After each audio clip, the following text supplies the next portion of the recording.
Pardon.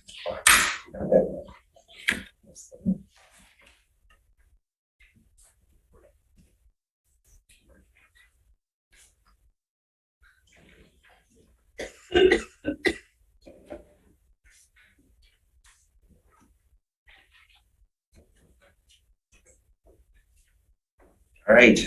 I'd like to call the meeting to order at 7 o'clock. We'll start with the roll call and then the Pledge of Allegiance. Please call the roll. Hathaway? Present. Palmer? Present. Flintoff? Present. Jerome? Present. Noel? Present. McLaughlin? Present. All here. All right. Let's pledge allegiance.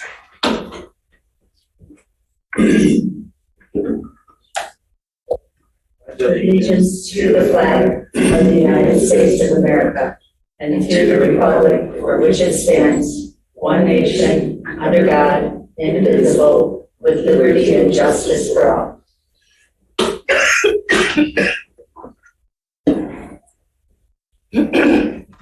That brings us to adoption of the agenda. There's one change I would like to make to the agenda, and that is to remove item G4 from the consent agenda. That's the possible action purchase of the Wisely Fix property on Joy Road. Are there any other changes? Remove it all together? Yes, remove it all together. We'll bring it back later. I'd like to offer an amendment to H1, the interview presentations by applicants for vacant trustee position, and also to respond to questions from board members. I'd like to at least clarify if we're going to be doing Q&A at H1. I know it also then appears later on J3. So just wondering if we can decide now when we'll do questions.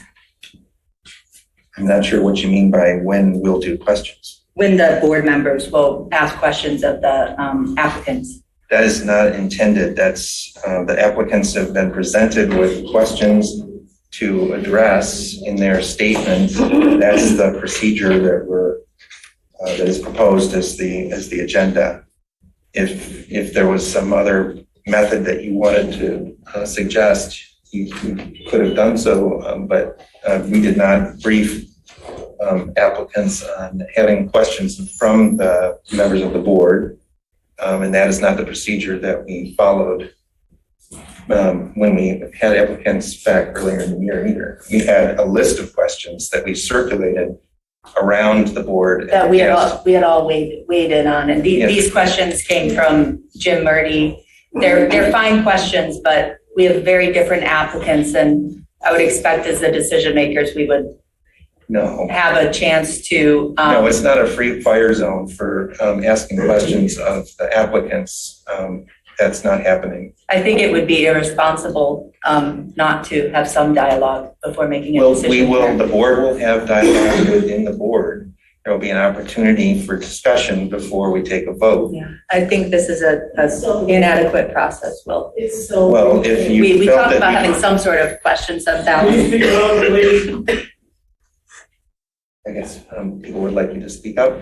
Sorry, we had discussed having some sort of Q&A last time. We hadn't determined what it would be, but obviously when we have any democratic process of appointing somebody, we try to have a conversation with them and learn a little bit about them, ask questions to inform our discussion and deliberation.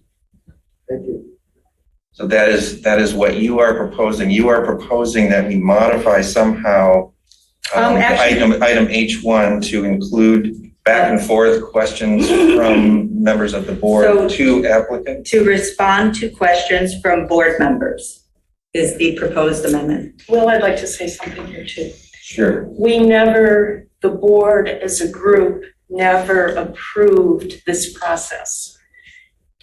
Jim and I communicated this very clearly to Jim Murdy.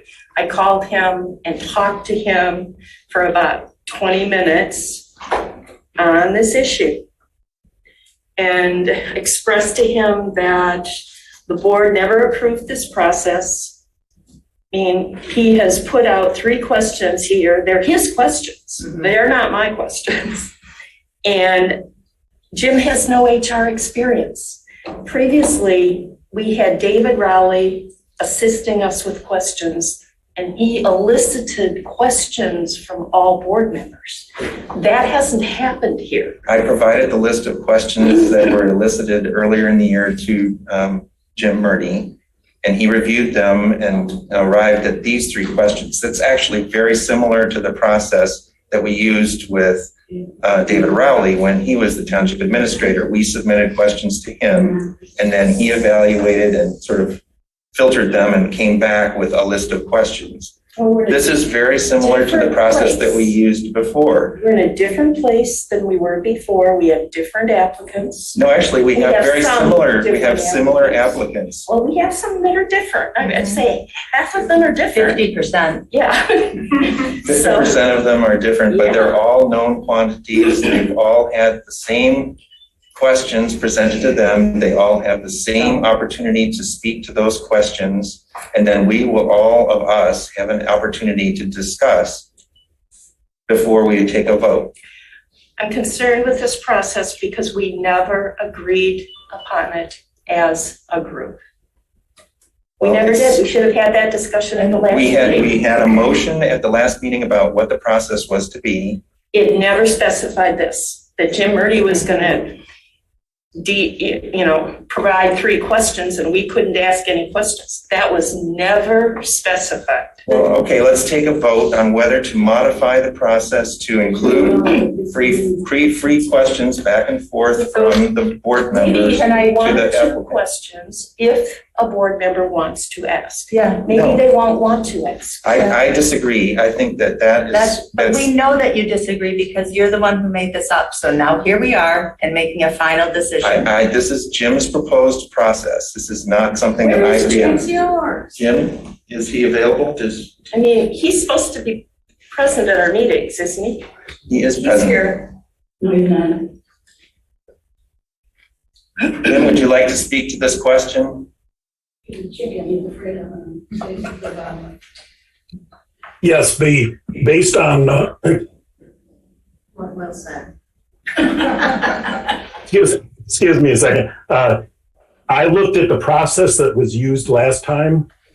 I looked at the questions that were presented last time. Personally, I thought the questions, at least as presented by the board, were leading, they were targeted, and they were loaded. I felt that it was an extraordinarily unfair process to have board members writing questions so that they could target a specific individual. So this was the process that I felt was the most fair, and I'm actually quite pleased with it and happy with it. And having given no additional direction from the board, I think that we argued for like 20 minutes, the last board meeting, about the motion, which was essentially wasted time. And we could have been discussing something like this, but given no additional information and no direction, this was the process that I came up with, and I'm very proud of it, and I think it's very fair.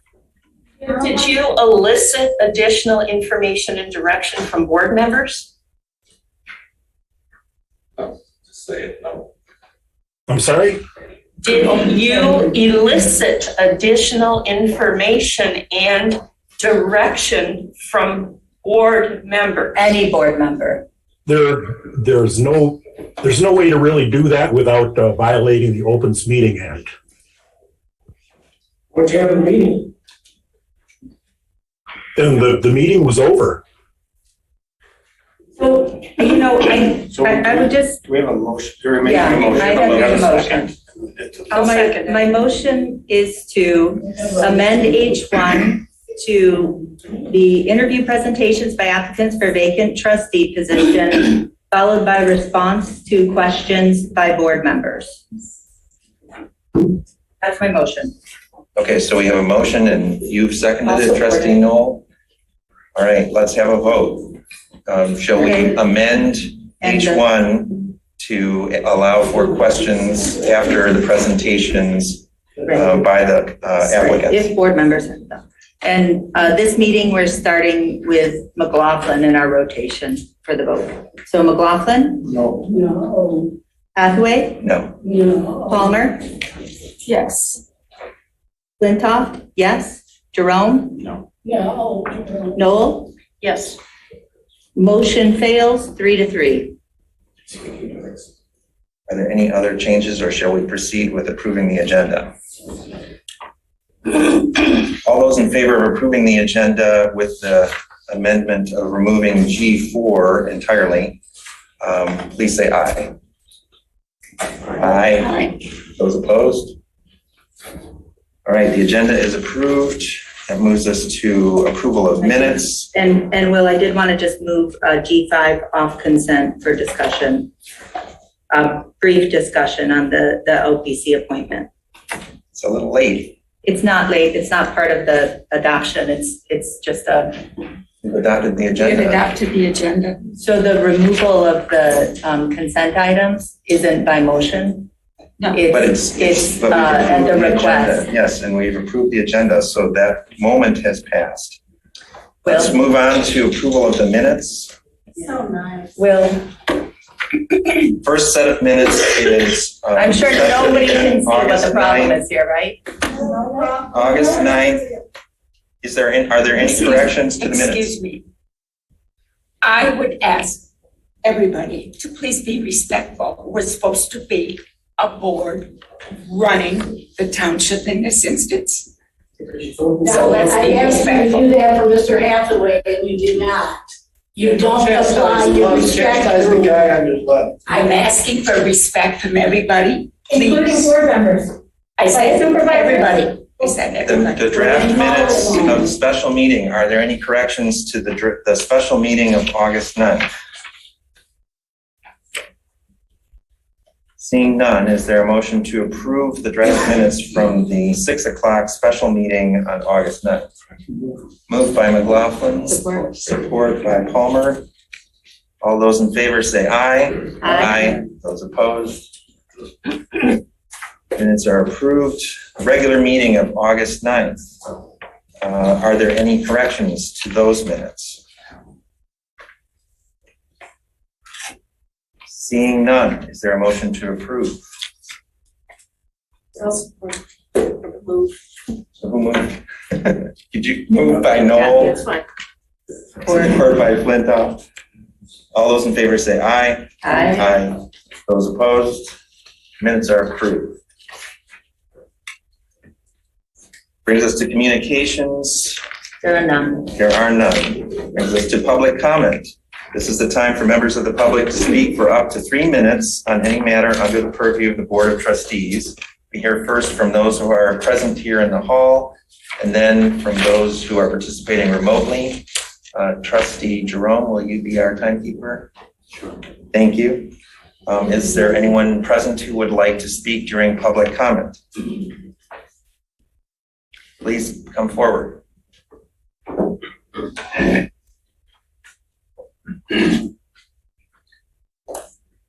Steve Feinberg, Scio Township, I've been here about 30 years.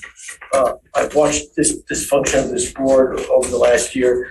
I'd like to thank Supervisor Hathaway and his minions for their behavior, because what it has done, very interesting, Jerome, has galvanized the minority that you so speak about in this community.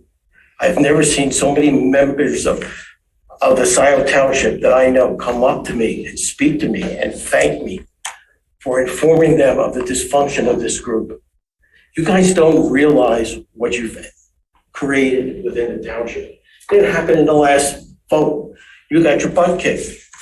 And he was talking about the silent majority that was out there. Well, buddy, guess what? Sleeping giant has been awakened. You are not going to be reelected at all. People are pissed and coming up to me at all times, thanking me for informing them. The word is getting out there. You guys have got to sharpen up, become more transparent, and do things in an appropriate way. because it's going to reflect back on you sooner or later. You're all dwindling down. People are starting to recognize your incompetency. Just want to let you know that.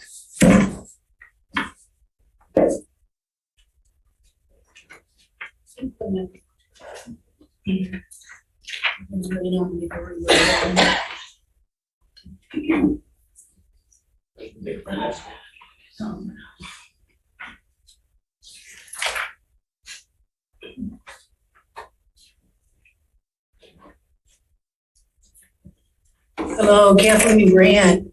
Democracy in action right here. It's amazing. I wanted to ask about an item on the payment of bills. It shows a payment to Mr. Hathaway of $2,666.67, and it seems to be a refund of his overpayment. I have a FOIA request on that particular thing. I got results, but I did not get any results regarding giving him the money back. So I just want the board to know that. I think that's out of order that you didn't give me that content. Okay. Also, before I run out of time, I want to sincerely endorse David Reed for trustee. He has the most experience. 11 years as trustee. There's nobody better qualified, and you guys know it. I also had another question. I was reading an article about a restaurant that closed some time ago, and the owner of the restaurant owed Scio Township over $11,000 in back taxes. And the restaurant was closed and the equipment was seized. And I'm wondering if the treasurer can tell us if those back taxes were either paid or we just got the proceeds from the equipment. What restaurant you talking about? It's the North Point, and I believe it was owned by Mark Perry. I don't know if it's the same person as the trustee. Those, yes, I worked jointly with the village treasurer at that time. And we did seize the equipment. Equipment was sold, taxes for both entities. Did you get more than $11,000 in proceeds? I have to go back. Okay, I'll tell you what, you're using my time. Finish. No, you're Tax using bill was my paid. time. No, It was paid. I will come and see those documents tomorrow, Donna, okay? Stop using my time. You're so. Okay, I also want to mention, I have never seen Mark Perry at one of these board meetings. Never seen him. I've been coming for a year and a half. Has anybody else seen him? I haven't seen him. I have actually only seen Bob Walsh at one meeting, and that's when we all interviewed for the last position. And I'm running out of time because Donna took a lot of my time. But I will say that taking 5 minutes to select a trustee for a position that lasts for 2 years is obviously a rigged system. And not being able to take questions is a rigged system.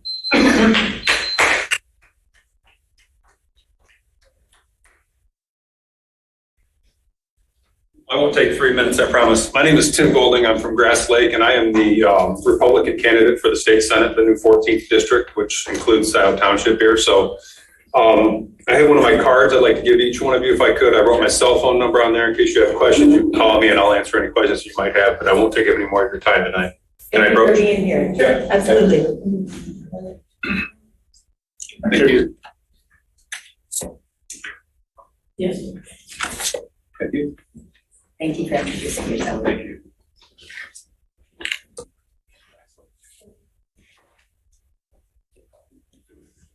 You're a Republican? Are you a Republican? Yeah. Do you believe the election? Next. I'm not getting into that here. I'm not going to campaign here, sorry. You call me later though. Who's next to speak during public comment? Hi, you guys. Hi, Since our candidates are here tonight, if you don't mind my back for a moment, I'd like to address them if that's okay. Thank you. Unfortunately, I don't know who you are.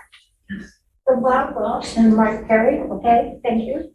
Thank you. So I'm Kat Stein. I'm a longtime Scio resident. And I want to take this opportunity to address the four of you tonight, David Reed and Jillian Carey, Bob Welsh, and Mark Perry.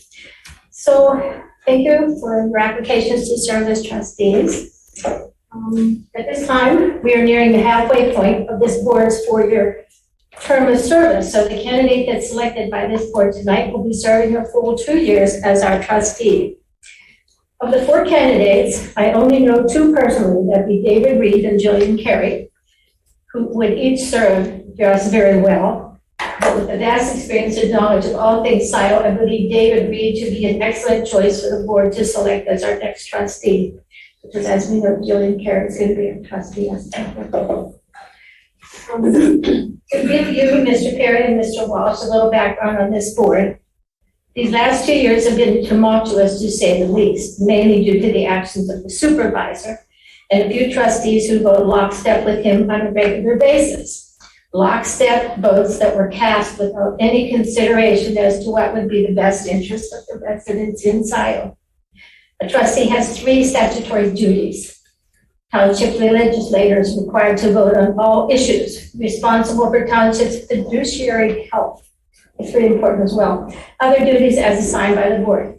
All these duties need to be taken seriously. This open slot on the board is not just a seat filler who plans on taking direction from the supervisor or easily swayed or pressured on how to vote on any given item.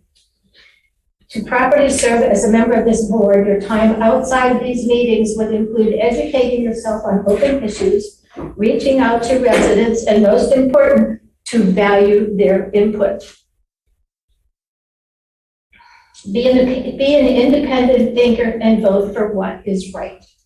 I'm here tonight along with other residents attending in person and on Zoom with high hopes that the chosen candidate is fully committed to serve as an independent thinker whose actions will always be in the best interest of the township residents.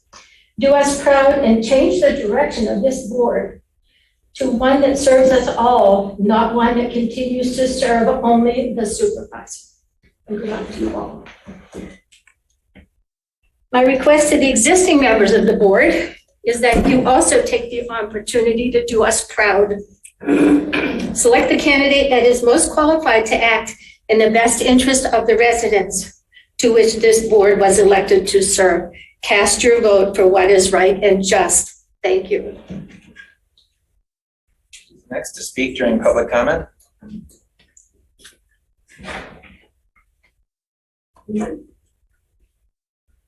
Okay. Jillian Carey, Scio Township resident, Luella Avenue. Okay, so here we are again with a vacancy. Patrick, we went through this before, right? And others. And there was over, from my calculation, between emails and phone calls or public comments, I had close to 100 in support from residents. Patrick, you had some, and I predicted exactly how it was going to turn out. At the next meeting, or the meeting, Alec Jerome,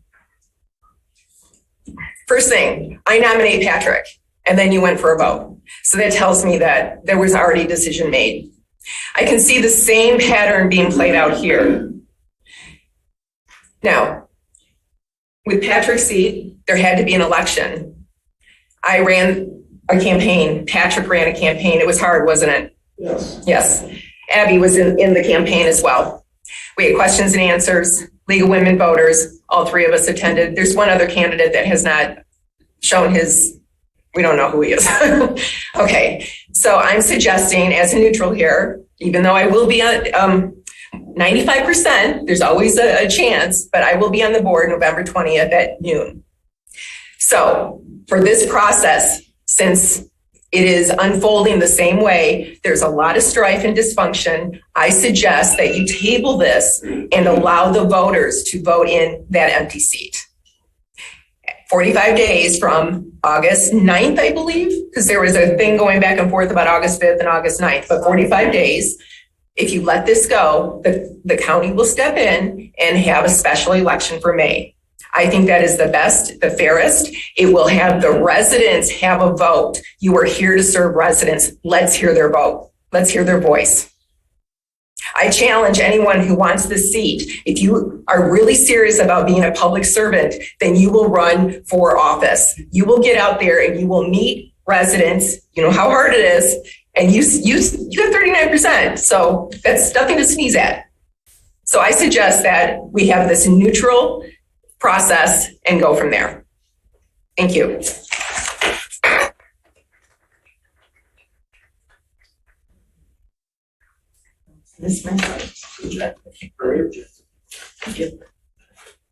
Well, I don't know about the process, whether it's fair or unfair, but I come from a different point of view. I read the cover letter and resume of the 5 people who have requested to be appointed to the board. I noticed each one of them talks about how great they are and how they're an asset to the board immediately, except one, Bob Walsh, who says there are clearly 2 factions within the current board of trustees, not always working effectively together, aligned around the supervisor and the clerk. He goes on to say that that is not always good for the township. He wants to bring in consultation to them in private, and he has the interest of the Scio Township residents.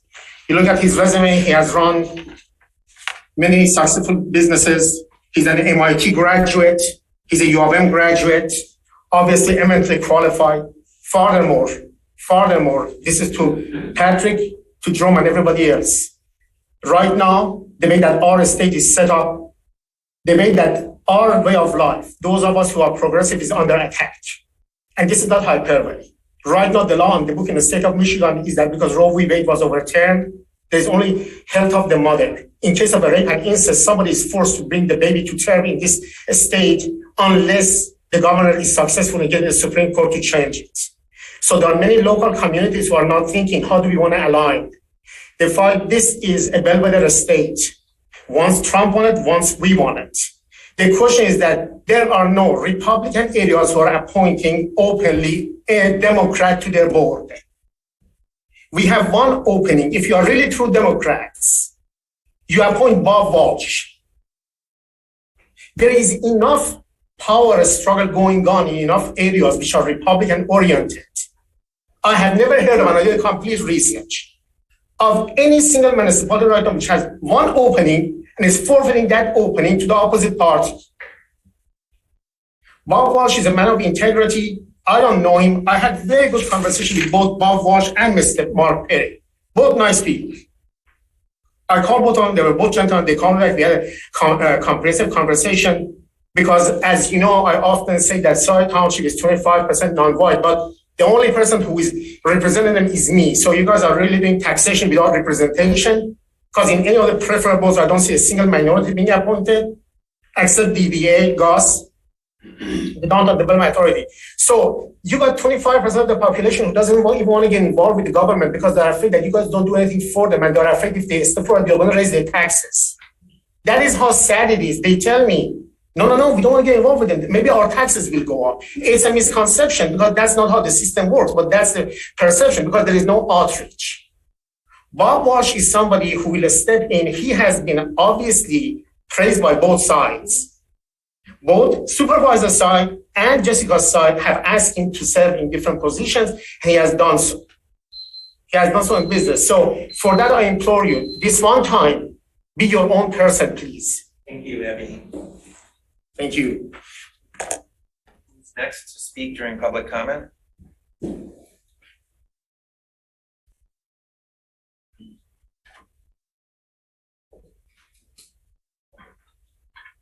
Good evening, I'm Bill Doty from Parkwood Condos. I live at 465 Woodgrove Drive.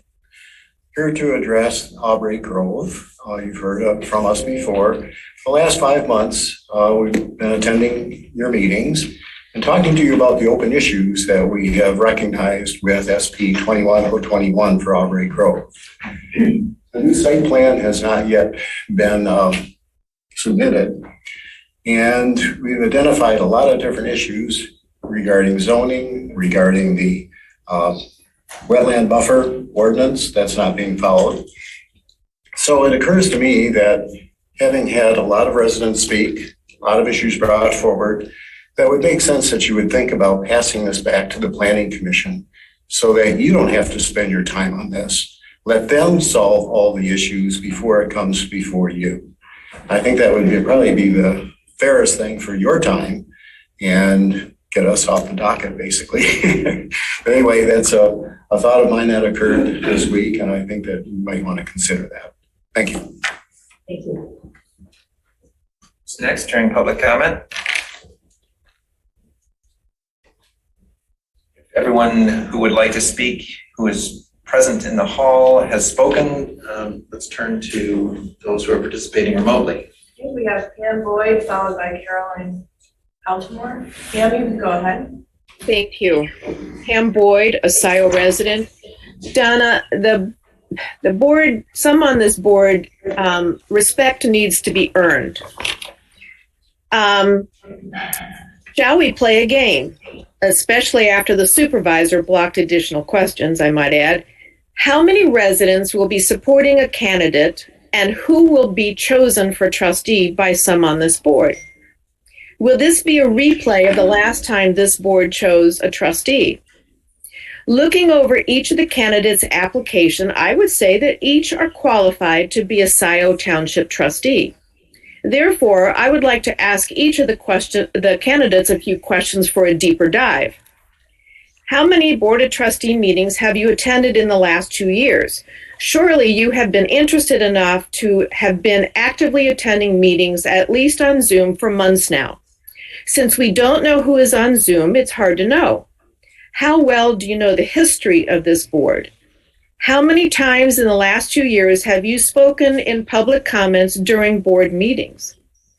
Do you agree with some on this board that Clerk Flintoff should have her access restricted to BS&A? Do you know the statutory duties of the clerk and why this is a problem? Are you ready to become part of a lawsuit in that regard? How do you plan to handle the dysfunction on this board? Please do not be naive with your answer. Will you be a yes man on this board? With those questions asked, I see the need for the next trustee to hit the ground running. The only two candidates that have been actively participating by attending meetings and commenting publicly on a regular basis are David Reed and Jillian Carey. I believe David, with his past history of being a trustee, and Jillian, with her insatiable quest for answers, have the needed knowledge of statutes and how to run a general law township of the four candidates. Jillian received 53% of the vote in the recent primary, has been actively helping residents for the last 4 years, and has been a better trustee to residents than some on this board. Therefore, I support Jillian Carey or David Reed for trustee. Thank you. Thank you. Next is Caroline Altamore, followed by Paula G. Thank you. Can you hear me? We can. Okay. Thank you. Greetings. Caroline Altamar, Scio resident. I wish to speak this evening about the selection of the next pro tem trustee member.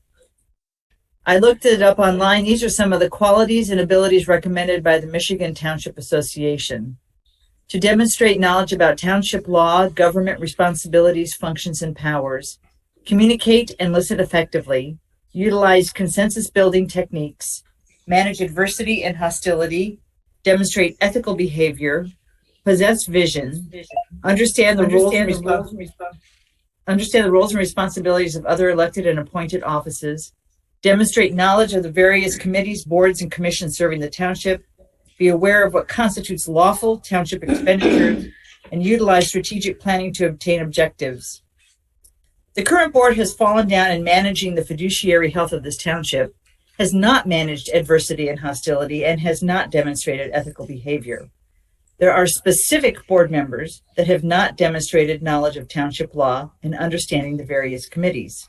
There are certain board members that have quite outright violated how ordinances are legally adopted as evidenced with the railroad SAD, and have not worked toward consensus building as evidenced by comments to silence fellow board members and residents. There have been many public comments over the last 2 years detailing the offenses and resident disappointment of this Board of Trustees, so I will not list them off tonight. But what I will say is that 2 of the candidates on the list to fill Trustee Corto's seat have indeed demonstrated all the qualities on the MTA's list, and they are David Reed and Jillian Carey. Both of these candidates have a long history of work in Scio in many, many capacities. Mr. Perry and Mr. Walsh have not. When the vote for Mr. McLaughlin occurred, there was clearly more public support for Ms. Carey, and in fact, she has garnered majorities in votes in 2 different elections. Mr. Reed's extensive experience hardly needs to be detailed here. Now, it cannot be overlooked that these 2 most qualified candidates have been the 2 that have challenged this board in its handling of township affairs on many occasions. Many residents fear that the voting bloc of Hathaway, Palmer, Jerome, and McLaughlin will dismiss them out of hand for this reason. Of these 4 board members, Ms. Palmer has more often taken the opportunity to vote independently, aligning with the desires of the residents. So, Trustee Palmer, I so strongly urge you to look long and hard at the superior qualifications of either Ms. Carey or Mr. Reed, to look past the turmoil of the last 2 years and vote for one of the candidates that are supported by the residents. 2 more years of dysfunction just cannot be tolerated. Resident acrimony is steadily increasing and we do not feel heard. We are not uninformed. We read minutes, we read FOIA emails, we read statute, we come from diverse backgrounds, we all love Scio. We Thank you. also feel dismissed. Please listen to residents.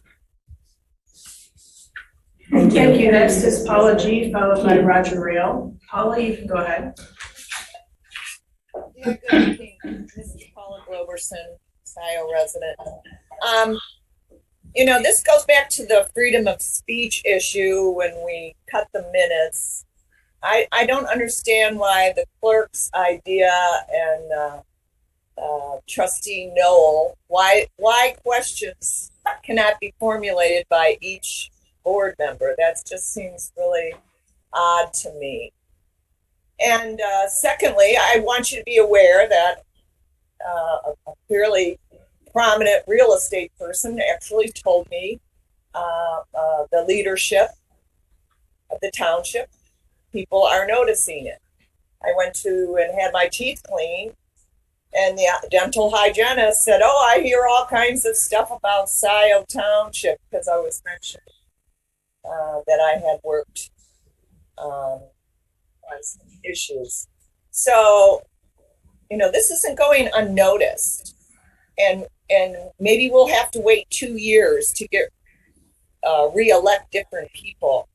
But I think the board does know the people that are qualified. I haven't always agreed with David Reed on issues, but he is qualified.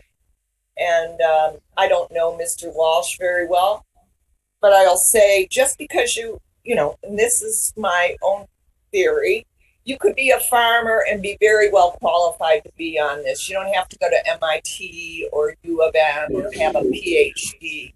Anyway, I don't expect any of this to make a difference tonight, though. Thank you.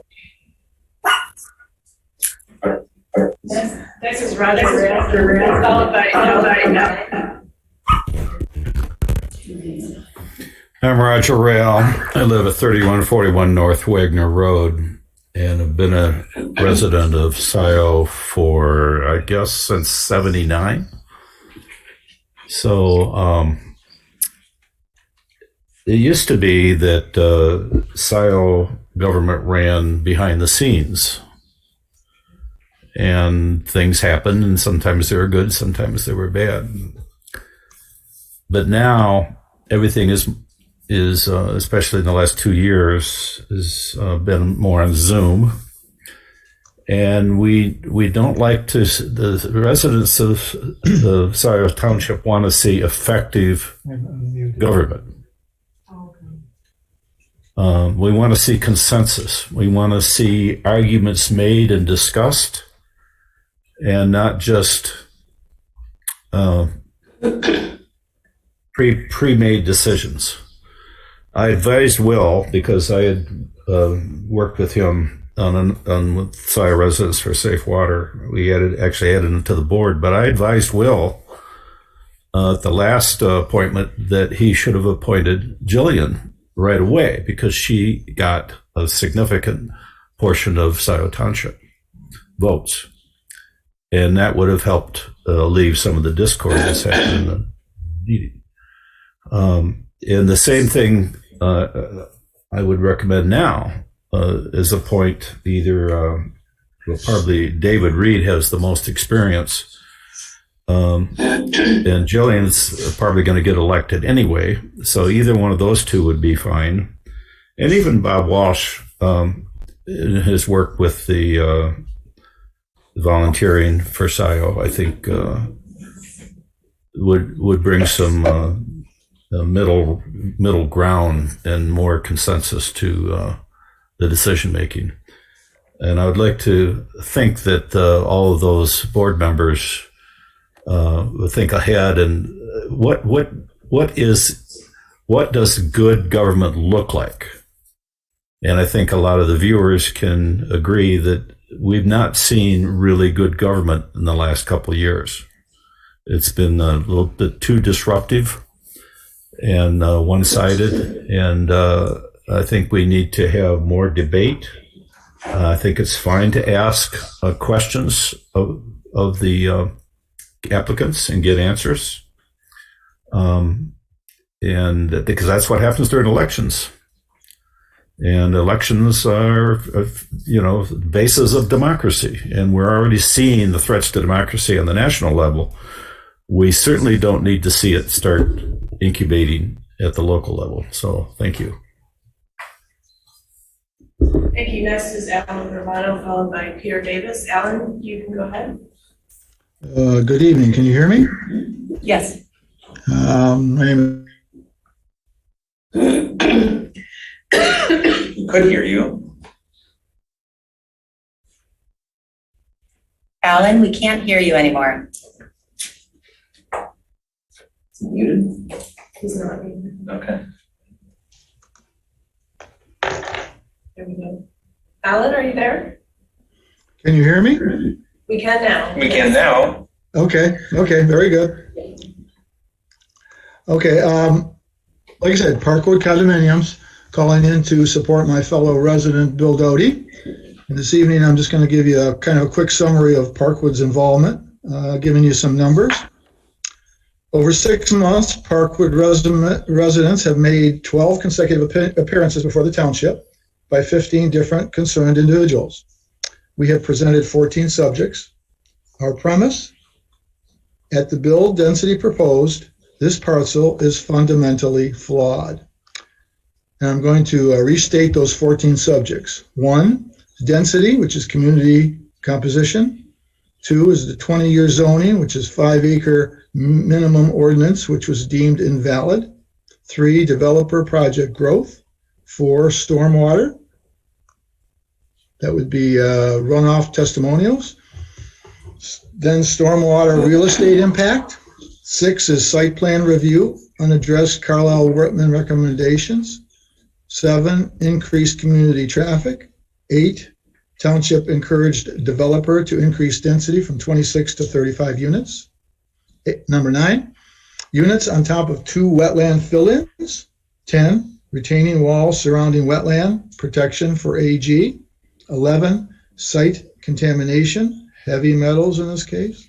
12, $300,000 tree fund, the price of doing business. And 13, wetland buffer, unaddressed Scio ordinance violation. And last, 14, all of those in random order, by the way, carbon footprint, encouraging Scio to walk the walk. Parkwood does not oppose a responsibly planned neighboring community. We do oppose the irresponsible level of density proposed by this developer, 35 units, which would bring irreversible negative impact to our existing community. Parkwood's enduring message: this extreme density proposal is not in the spirit of the Scio master plan. Thank you for your time. Thank you. Next is Peter Davis, followed by Jonathan Greenberg. Peter, you can go ahead. Yes, can you hear me? Yes. Peter Davis. I've been a resident of Scio Township on and off since 1973.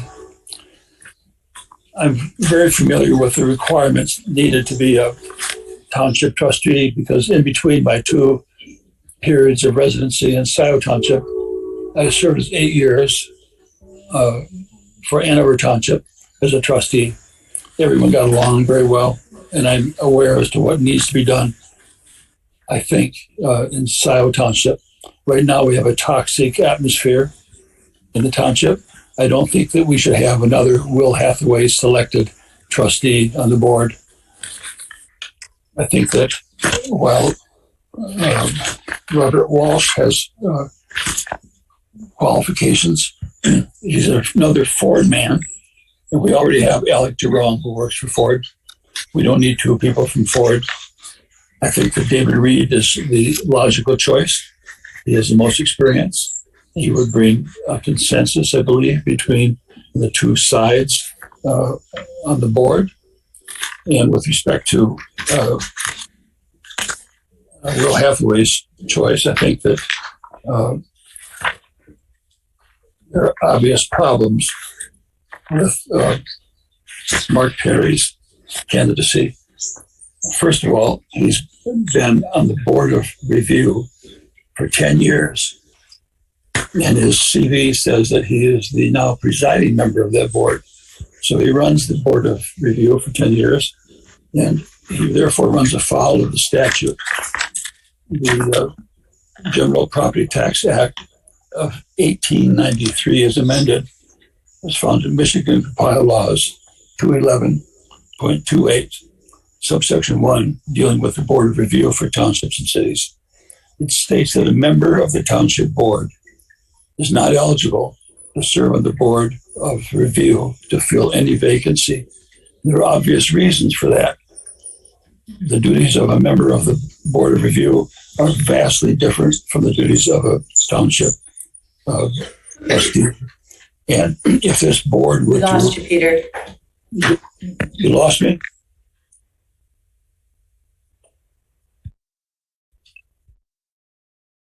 Can you hear me now?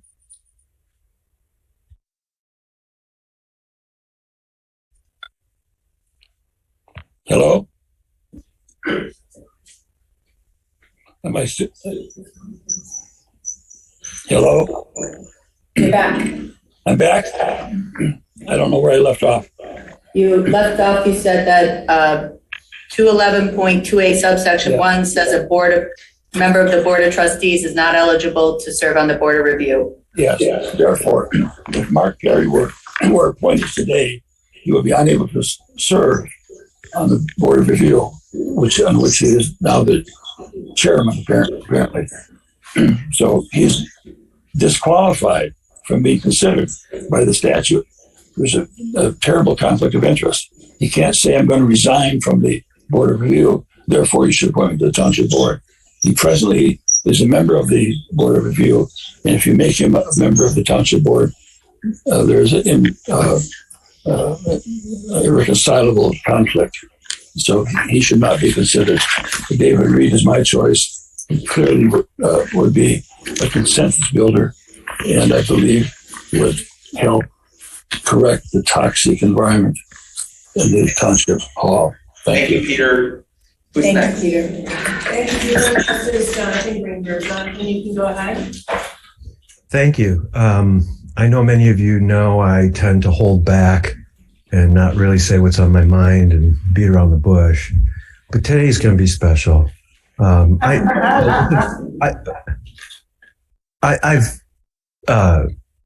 watched enough of this TV show over the last 2 years. By the way, we call it Parks and Rec now, only Rec spelled with 5 letters instead of 3. This absolute poop show that's been going on here has been incredibly destructive to this township, the behaviors, the covering up, the problems with finances. But I knew coming into this meeting supporting David Reed or Jillian and saying that out loud is irrelevant because you've already made up your minds in the back rooms prior to this. Hathaway's got his minions all in lock and step, and they're going to vote for the person he wants. Incidentally, really, how much participation? I've been at more meetings in the last 2 months than some of the candidates and the one that's going to win. But anyhow, that's all kind of a done deal. What I really wanted to talk about was something else I predicted earlier before the meeting. I have it in text and others will vouch for me. I said, just wait. The second Jessica starts to say anything, Donna is going to jump on her throat and start giving her that, oh, please be nice. Please. Her morality comes out only when Jess is talking. And that's got to stop, Donna. You have got to stop always jumping in with, oh, we need to be civil, and oh, we need to, only when it's Jess. It's so see-through. Everybody, next time it happens, let's clap, because it happens at every bot meeting. Every time there's any kind of controversy, you shut Jess up with that moralistic, shake your finger at her attitude, and it's disgusting, and it happened again today. Please stop it. It's adding to the caustic, hostile relationship that you so much want to blame on everyone else. Thank you. There are no more. In that case, let's move on to the consent. There is, somebody just came on, I'm sorry. Rob Pattinson. Rob, you can go ahead. Thank you. Rob Pattinson, Scio Township. My comments tonight were all prepared and written. After watching the beginning of this meeting, I realized they are likely irrelevant. At the last meeting, trustees Palmer and McLaughlin voted to keep the board from discussing the appointment of Jillian Carey. They voted to keep that amendment off the agenda. What would have been so dangerous about merely discussing an appointment in public? The same applies tonight. Trustees Jerome and McLaughlin voted to prevent the board from asking questions. No board member has been allowed to ask any question of the candidates in public. What is so dangerous about that? I can only assume it would expose members of this board in some way. Cowardice is not an attribute we want in our local government officials. If you must act tonight, there is no reason you can only act tonight. You have time to correct the mistakes made and how this process has been implemented. But if you must act, there are only two candidates with a known credibility to fulfill the role of trustee. They are David Reed and Jillian Carey. Somebody's talking. Earlier tonight, Jillian Carey suggested you let the residents decide. I fully support her suggestion. A 2-year appointment without an election is not the way to proceed. It is undemocratic and will give the supervisor power he will abuse. Members of this board, please act as independent members of the community and help residents and not the supervisor. Thank you. Thank you. Next is Jean Hercott. Jean, you can go ahead. Jean, are you there?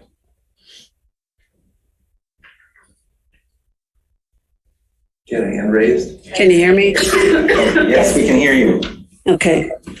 I have been a resident of Scio Township since 1998, and I'm just calling in my support of David Reed. He was a trustee for many years when Scio Township ran very well. The meetings were well run, went on time, did not drag into the wee hours of the morning that I've listened to many times.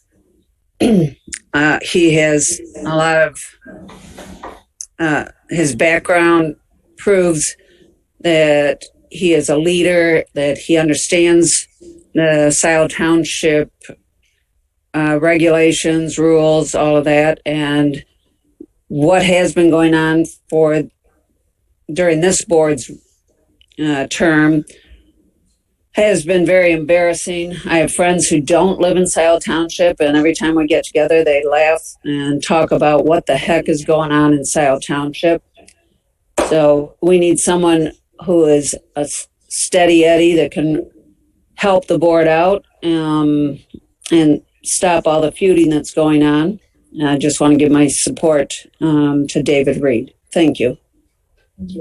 Thank you. There are no more public comments. Someone prepared to move the consent agenda? Moved by Jerome. Second by McLaughlin.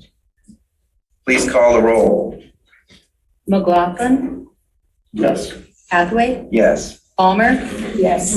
Flintoff, yes, Jerome, Yes. Noel. Yes. Consent agenda passes 6-0. Brings us to presentations. Before we begin, we were going to draw names so that we have a random order. And I will ask Treasurer Palmer to draw the names. There's 4 slips of paper. It's right on the bottom. So who's first? Jillian Carey. All right. And draw another name, please. We can do one at a time. Just take one out at a time. No, let's choose all of them so we know what order people are going to be in. Please proceed. I'm sure you disagree with whatever the clerk says. Exactly. Mark Perry.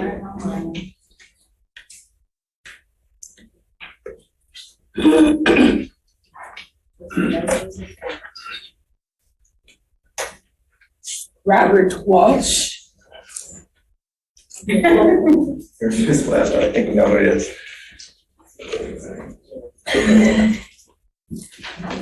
David Reed. Okay. So that's the order. Jillian, Mark, Robert, and David. Jillian, please approach the table and make your presentation. We're going with the regular process that we've already talked about and disagreed with. Okay. Well, I did review these questions and I feel that I have answered them over and over again. With the first application, running a successful campaign, questions and answers and whatnot. So I'm going to take a different approach because it says I can. Yes, 5 minutes per each person. Did I start before I was supposed to? No, that's fine. I just started the time. Don't worry about breaking the rules. Go ahead. As you all know, I ran a successful campaign for trustee, gaining 53% of the votes, winning the primary election. Scio residents have spoken. More than likely on November 8th, and there's always a chance for everything. Even tonight I could be appointed, but I will win the election and take office November 20th at noon. And then I will begin officially serving Scio Township. I have unofficially been serving Scio Township for over 4 years now. So I consider myself an apprentice trustee. Definition of an apprentice is a person who is learning a trade from a skilled employer, having agreed to work for a fixed period at a low wage. Well, I'm not getting a wage, so I guess I don't really totally apply for that, or that definition. I have 4 years of experience working for residents, observing the board of trustees and other committees, educating myself, serving on a committee, the road advisory committee, and doing all of this with no monetary benefit. I ask the hard questions. If asking questions disqualifies me from being on the board of trustees, then I don't know what to say. Sad. With that said, the voters have spoken, and I am stepping into my role as trustee now to provide my insights and votes for the applicants. Serving on the board of trustees is a huge commitment and a responsibility not to be taken lightly. The decision a trustee makes will have impact on the day-to-day lives of township residents, businesses, and visitors now and years into the future. We can ask the young kid that was killed on Zeke Road about the previous decisions of the township. The person filling this 2-year position is not placed through a vote of the people, but through the board of trustees' decision. It is critical the right person is chosen. one who has demonstrated through consistent commitment and actions way before applying for this position. Other than the basic statutory requirements, the following qualifications should be board requirements and taken into account when you're making your decision. Have you run for office before? If so, were you successful? If not, did you try again? What are your short and long-term goals for serving our township? Number 2, as a trustee, it is your statutory duty to vote on all issues. Have you consistently attended board meetings, either in person, Zoom, or watched the recordings? What about Planning Commission? DDA, other committee meetings? How many in the past 2 years? Have you read through the board agenda and packets before each meeting? Did you do so for today? You will be, if you're appointed, you're going to be making decisions tonight. How are you involved with helping residents? What are taxpayers and residents' biggest concerns at this time? I'm not talking about board. I'm talking about residents. How are you involved? Have you met the employees? Have you gone to each department and made a connection with the employees? It's important. They're the backbone of our township. Have you created effective systems for establishing rapport with voters and bringing their needs to the attention of the board? Have you studied Michigan Township Association information or other local government education? Did you attend or have you watched the Scio Township Governance Academy? What are the statutory duties, roles, and responsibilities of each officer up there on the board and other appointed offices? Have you read the Open Meetings Act and the Freedom of Information? And will you defend those? If a fellow trustee is not following statute, policies, or procedures, how will you handle the situation? What is the difference between a statute and an ordinance? What about a resolution and a motion? Which has more power? What are the current issues affecting our township at this time? Are you aware if you are chosen for office, you will automatically be faced with 2 lawsuits? Are you familiar with those lawsuits? Have you read through those motions? How will you handle this? So, as a trustee apprentice, one that will be taking office in November, I nominate David Reed for this position. I withdraw my application for David Reed. Thank you.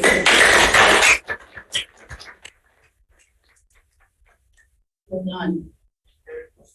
That brings us to Mark Perry.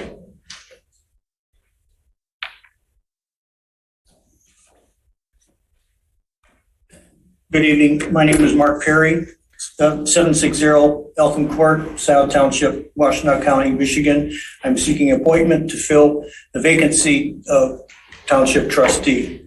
My family and I have been residents, home and business owners, and electors in Scio Township since 1996. For the past 10 years, I've remained engaged in Scio community affairs, volunteering mainly on technical areas such as taxation and municipal finance related matters. I currently serve as member of the Board of Review, and I also help represent Scio at the Regional Recycling Authority. Over the past 20 years residing in Scio, our family has experienced continuous positive quality of life growth. The township has done a good job of managing development and providing services. The good leadership in Scio has been provided by Republicans and Democrats, and sometimes Republican Democrats. The fact is that local government is not an arena for party politics. It is about managing growth, delivering services, and fiscal responsibility. Scio is experiencing growing pains transitioning from a rural agricultural to more diverse urbanized community. As Scio evolves, it is increasingly important that Scio Township leaders refer to the master plan as sharing smart growth. Smart growth protects and insulates the historical open spaces of agriculture and land preserve parcels from other areas of development. Smart growth starts with inventorying existing land use assets that make up the community, such as working family farms and surrounding ecosystem. A thoughtful, methodical approach will preserve the rural character of the community while leaving other areas for future planned use growth. There is increasing pressure on to build out Scio's municipal water and sewer system to serve the expanding areas affected by groundwater contamination. This poses a policy question. One, does Scio continue purchasing municipal utility services? Two, do we consider partnering with other surrounding jurisdictions, developing a regional public utility system? Or three, does Scio go it alone, expanding the existing municipal utility infrastructure? Whatever path it chooses, Scio will face some difficult decisions about capital investment, escalating utility and operating costs. Scio's increasing public safety costs of fire and police will also require the board to work together for a more sustainable funding mechanism. Among the more important challenges confronting Scio is the critical importance of municipal financial management. I have reviewed Scio's audited financial statements. The general fund revenue and reserves do look strong today. However, footnotes suggest that there is an opportunity for improvement. My experience with analyzing financial statements, preparing budgets, and complicated tax returns helped me recognize when a legal entity is financially strong, but lacks in adequate financial reporting. The former township manager's March 22nd report offers many helpful recommendations. We are lucky to have many citizen volunteers who serve on the township's commissions, authorities, and advisory committees. The volunteers work well with staff to prepare Scio for the future. However, volunteers cannot substitute for employees. The staffing levels required to prepare daily municipal services expected by the residents appear to be stretched to the limit. The challenges find within the existing general fund budget the resources to implement essential staffing. This is a tough task, but not unusual to all cities and townships going through growing pains. I will work with other board members and staff to determine staffing solutions that consistent with Scio's payroll budget requirements, human resource policies, and labor agreements. Over the course of my career, I have worked with many boards and trustees, planning commissions, planning inspectors, assessors, and tax collectors. My professional background in business and government is a valuable experience I will draw on as a policymaker. Mark. Thank you. Roger, you have a whole question. There's no questions and answers at this point. That is very public. It's time for the next speaker. That's Bob Walsh. Mark, I regret not being able to, deliberate as we do in democracies. This is Bob's time. Hi. Hi, Bob. First, thanks for the opportunity again. How is everyone tonight? And I'm willing to use some of my time for this because this gets into the central theme of what I'm proposing. Everyone good? Stressed? Irritated. I guess a lesson learned for me tonight is if I'm successful and appointed, I probably need to work on slightly thicker skin than I thought I already had. But anyway, I'm going to start backwards from the questions. Why me? What didn't I learn the last time? And I think part of it is the pitch. I still think there's a need for a team player and a consensus builder. As I said in my cover letter, whether it's real or not, and apparently it is real, there are definitely two factions. There needs to be middle ground. I'm good at this. I use the hockey example. You can play hockey anywhere. I've got people who drive from Owasso to play in Ann Arbor on the team I run. Why? It's a Friday night. They're not with their family because it's fun. This should be enjoyable. This is small town politics. As mentioned by one of the people in the public comment, it should, for the most part, be invisible. We elected you, and again, I appreciate all of you have run, and Jillian and David. I haven't, and I fully recognize that. That's a huge step. But we elected you to be quietly efficient, and that's what I want to bring back. If I can get people from Owasso and from Toledo to drive to Ann Arbor to play hockey and deal with that in a locker room, I can probably help here, I hope. So what do I want to do? There's two very different perspectives, both in the board and that get echoed publicly in social media. The reality is somewhere in between. Getting both aligned is impossible. Narrowing the gap is possible. That's what I would like to do. That will help the residents feel more comfortable that their elected officials are doing their jobs well. What's that bring the public? It brings them confidence that the board is dealing with the day-to-day as well as looking forward. The growth trajectory of Scio is a known item. You can look forward and say, all right, do we have the basics covered? That's first and foremost. The residents expect that. That's a mandatory deliverable. If you can convince the residents and let them have confidence that the basics are covered, then we can get into what makes Scio special, which is the wants. The board has to deliver the needs. The wants is what makes us unique. So being able to effectively communicate to the residents that even though there is going to be disagreements, because no one's ever 100% aligned, everything was deliberately considered, it was upfront, it was forward, and here's how we made the decision. As was discussed in this process, there's a lot of sausage making. And guess what? Sometimes you don't like it. But the residents have the right to hear what ingredients we wanted to put in the sausage and why we did. Is everyone going to like it? No, that's an impossibility. But there are ways to communicate better. And there's a way for the team to communicate better, which gets to the final push. Am I the right person? I have no idea. You work together. You know what you need to make yourselves more effective. You all had a vision when you ran for office of what you wanted to accomplish. You need to pick the person who's going to best enable you to reach that vision. Maybe it's me, maybe it's David Reed, maybe it's Mark Perry. That's for you to decide. And in the spirit of Monty Hall, just when you think you know what all your choices are, there is one more, and it's been somewhat brought up. If you don't think you have enough information, vote that way. This process was done in short term. It was less than a week in the middle of a vacation period.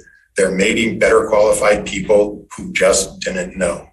Also, it was a vacation week. I was out. I wasn't answering calls, so I was on vacation. That's a stress-free time. So if there were any questions for me, I may not have answered. There's nothing saying you can't push this.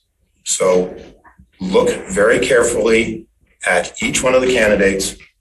If none of us think we're going to fill the need, say so. If you think you need more time, say so. This is a critical decision. This affects all of you, for at least a few months, if not 2 years. That's my 5 minutes, at least by my clock. So thank you. Thank you, Bob. Brings us to David Reed.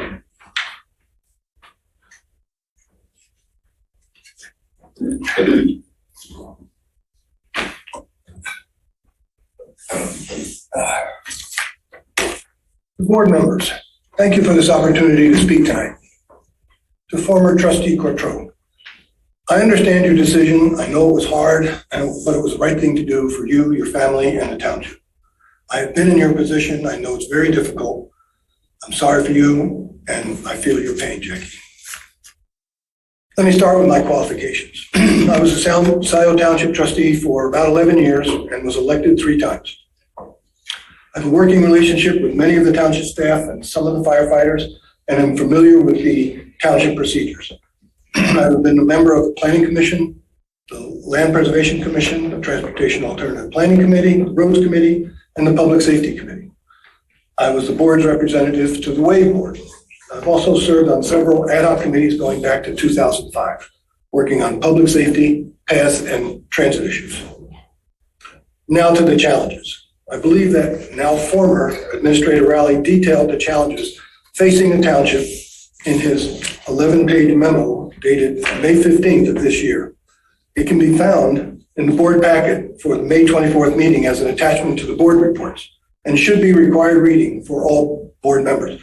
Probably should read it before every meeting. As I understand it, none of the items detailed in Mr. Rowley's report have been accomplished by this board. It is telling that this board has completely ignored the sage advice from someone with 30 years experience in the local government policies and finance. All residents should read this report and hold the board accountable for accomplishing these tasks spelled out by Mr. Rowley. A recurring theme is staff shortages in almost all departments. I can't go into the details tonight, all the details tonight, but here are a couple high priority issues. Management of finances. As per Mr. Rowley's suggestion, I would advocate for an independent forensic audit of the township finances. Questionable handling of the fire millage would be one issue that should be carefully looked at. As David said, follow the money. Again, as per Mr. Rowley's suggestion, we must hire appropriate staffing throughout the various departments, but especially in finance and the fire department. As evidenced by recent problems, we must develop, publish, and put into effect proper controls with respect to our banking and taxing procedures. Second issue is dysfunction at the board table. One person can't fix this. It will take cooperation of all board members to work to bring more civility to the meetings. We must treat all board members and members of the public with dignity and respect. All I can do, if I'm on the board, is lead by example. Disorganized and confusing meetings. Case in point was the most recent budget and finance meeting. This meeting was to discuss several $1 million worth of budget items, including the Liberty Road project and the fire department funding, and yet there were no details, no backup included in the agenda packet. This made it impossible for the committee members to become familiar with the issues in order to have a meaningful discussion at the meeting. Additionally, it left the residents who were in attendance completely in the dark. As a result, the meeting devolved into a he said, she said exchange, which was, quite frankly, embarrassing and very unprofessional. Lack of proper documentation for meetings is a hallmark of this board and must be corrected. Regarding the improvement of lives for Scio Township residents, I would do several things. Number one, I would advocate for more affordable housing for both low-income and senior citizens. I would work to be more inclusive in our appointments and hiring. I would assist residents with issues that involve township or county bureaucracy, especially when the issue was caused by a township Scio Township staff member.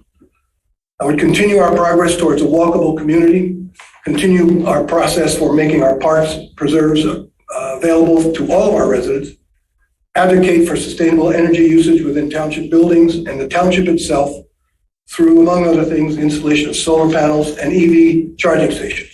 I'd advocate for the installation of a zip car or some similar service at Township Hall or some other central location. This would provide access to a car for those who, by either choice or misfortune, don't or can't own a car. In summary, thank you again for this opportunity. I feel my 30 years in public sector and my experience as a member of an executive team in the corporate world has given me the ability to work with all levels of management and arrive at mutually agreeable solutions to difficult problems. My 11 and a half years as Scio Township trustee will allow me to seamlessly transition to an effective member of the board. Thank you.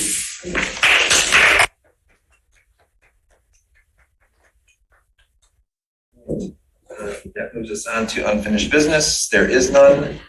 Brings us to new business. And first item of new business is possible action approving the engineering for the Liberty Water Main Project phases 2 and 3. This is an item that was placed on the agenda by Township Administrator Murphy. Jim, are you available to speak to this item?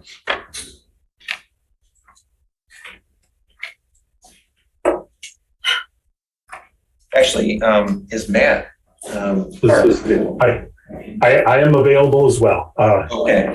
I'd like to give both you and Matt an opportunity to speak to this before we deliberate. I am here as well. So you want me to just give a quick overview of this?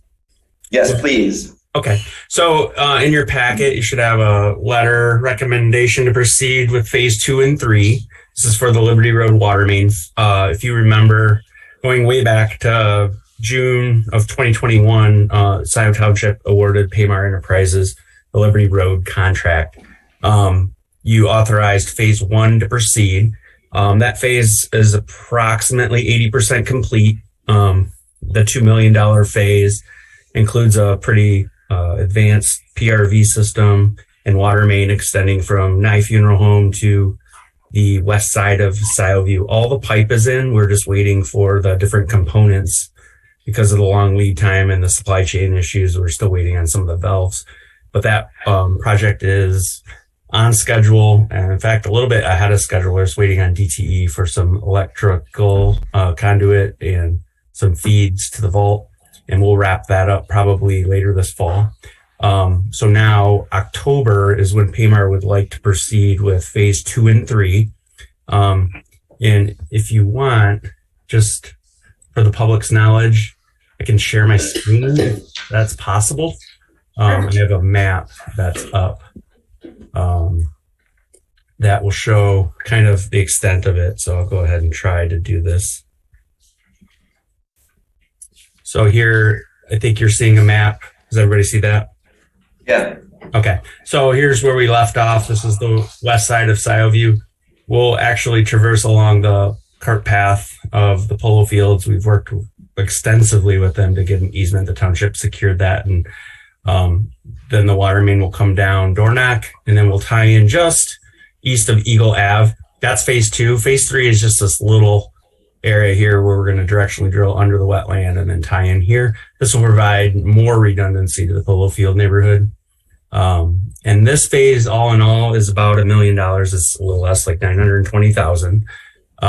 In the packet is also our engineering services proposal that basically gives us the opportunity to go out, inspect, make sure the county right-of-way permits are fulfilled, make sure all the Eagle regulations are being met, provide all the construction administration, the staking, as-builting of all of this. So that proposal is included as well. So really, the contract is awarded to Paymar. Really what we're seeking tonight is the board's authorization to let Paymar proceed with phase 2 and phase 3.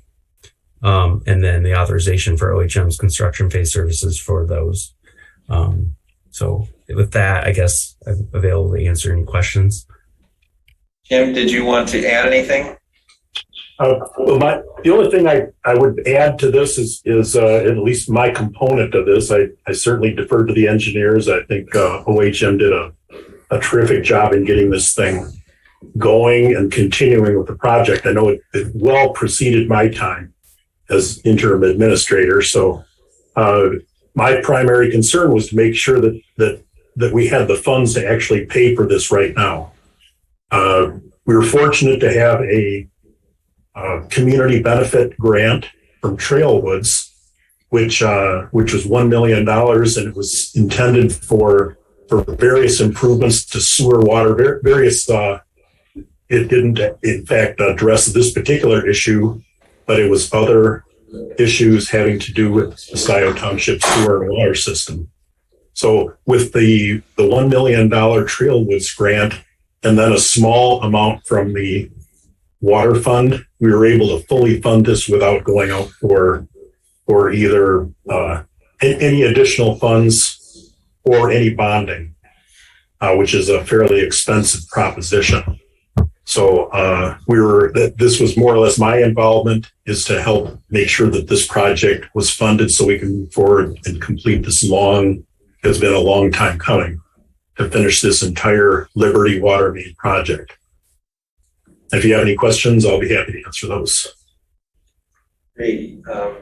So the model motion is to accept for the item J1, actually, the order that they're placed on the agenda has the engineering first. So item J1 is to accept the proposal by OHM for engineering and construction inspection services for the Liberty Water Main Project phases 2 and 3 for a price of $183,500 to be appropriated partially from the Trailwoods Community Benefits Payment, $79,548.20. GL account 591000675. And the remainder appropriated from the water fund, that's $103,951.80. GL account 591000158. So I'll make that motion. Is there a second? Second by McLaughlin. Is there discussion? Trustee Noel. Okay, I do have a question about the taking the $103,000 from the water fund. I attended the most recent Budget and Finance Committee meeting. The discussion was very confusing on this issue. So I'd like to just hear more background. I mean, maybe Donna can provide more background. I thought our water fund was in deficit. My understanding all along, and it's there in black and white, when you're doing the budget process, you look at the usage, whatever, to come up with a projected revenue. Then there's your expenses. And the revenue, it has not been keeping up. We've had a fund balance where we could take the money out of the savings account, as I call it. And we have to address, we started on a very minimal basis, but we've got to address paying for running the system. Now, this grant that we got, this, and also this contribution, makes this available, pretty much all of it, as Matt mentioned, and again, it's in black and white, because it has been critical that this system be looped in order to allow the users to have the water in the fashion they should have it. Not a trickle. You could get down to that. Matt, I'm using simple words. You jump in here if you have better. Well, I understand. See, that's the process. And the money is there from this $1 million contribution. We were able to do it. I understand the need for doing it. I'm not questioning the need. No, you're talking about this other piece, this I'm little piece. talking about, I thought the water fund was in deficit. Sure. Clerk Quinto, please. Yeah, the fund is not in deficit, but we have an operating deficit that we've had year over year. So it's consistent with what Donna is saying, that we've had to spend some from our fund balance year over year. And we had a presentation on that last summer when we first authorized this. And we haven't had a capital plan, so we haven't looked at our expenses for how much we need to allocate from the fund. I just reached out to the utilities director to set up a meeting. I think Jim Murdy is going to join me to sit down and make sure that we properly implemented the rate increases and the fees that we authorized back in June 2021. But again, we've taken these steps, but I will say I don't have enough information to say how quickly we should or should not be spending down the water fund balance. So this project's really important. It's great we have the Trailwoods, but I would recommend actually that we use the Trailwoods community benefit payment, and to be safe, since we don't have a good sense of how, we know we have an operating deficit. I don't want to keep taking from the water fund, that we just use the Arpa funding to make these gaps. We have 1.6 million in the ARPA funding. It needs to be spent. We've spent only a couple $100,000 on the fire department ambulance. We haven't yet planned for that. It was designed for infrastructure. So my suggestion would be to use the Trailwoods community benefit payment and then fill the gap as needed with the ARPA funding for both J1 and J2. Is there further comment? Because I have certainty about those funds. Have you talked to anyone like the auditors or someone to see if that's a good move for us to make? I have talked to the auditors a ways back about the eligibility, and it's certainly an eligible expense. Well, that wouldn't be the question because. Oh, I'm sorry. But I just, this recommendation out of the water fund, I just wondered kind of where that came from. Yeah. That came from discussion with your deputy treasurer and my deputy supervisor, who used to be our finance director. We looked at the amount of money in the fund balance for the water fund and said there's plenty of money there to pay for this. And the logic of using money from the water fund is that this is infrastructure that is related to the water fund. If we were to use ARPA funds, for example, then we would be using money that the township has that really, I think, should benefit everyone in the township and not just the water users who are on the municipal water system. This is an expense. This infrastructure expense should stay together with those water users. So since we didn't bond for it and we're not paying for the bond with the water income, this is a way of using that water income that we have sort of banked over the years to pay for infrastructure that is related to the water fund directly. I understand that. And I, as just a resident, different hat, guys, I don't want to pay because I'm over there and will never have water. I don't want to pay for the water system. The law is, it's like a business, an enterprise fund has to fund itself.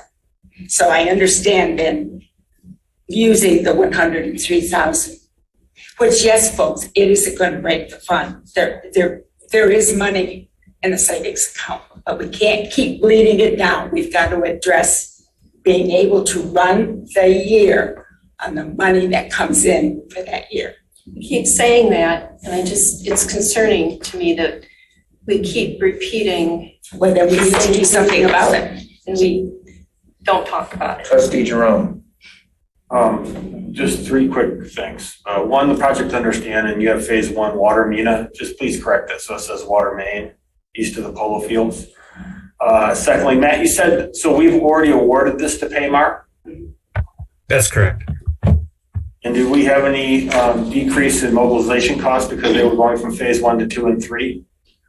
No, it was all included. And luckily, Paymar took a risk and purchased all the pipe ahead of time. So there's no material delays, and they have not hit Scio up for any kind of material increase or increases, and awarding this, letting them proceed in October, lets all the bid prices that were bid back in 2021, locks them in. If we didn't award this and said no, next spring, then surely That's it would be a remote. Yeah. But okay, so they're there set is to go. October 1st would be the start date. So there's a distinct advantage then of taking this opportunity to continue to work with Paymar to advance and to make sure they're completing this work. And I was also just wondering if, I'm assuming that Jim also weighed into the way that this was set up. Jim Murdy, in terms of the discussion, Yeah, we discussed this at the Budget and Finance Committee intentionally so that we could sort of work this through before. I just wondered if I could hear from him as well. Sure, yes, I did work through the, Jim, Jen, just a second. take a moment to see if we can get this video straightened out?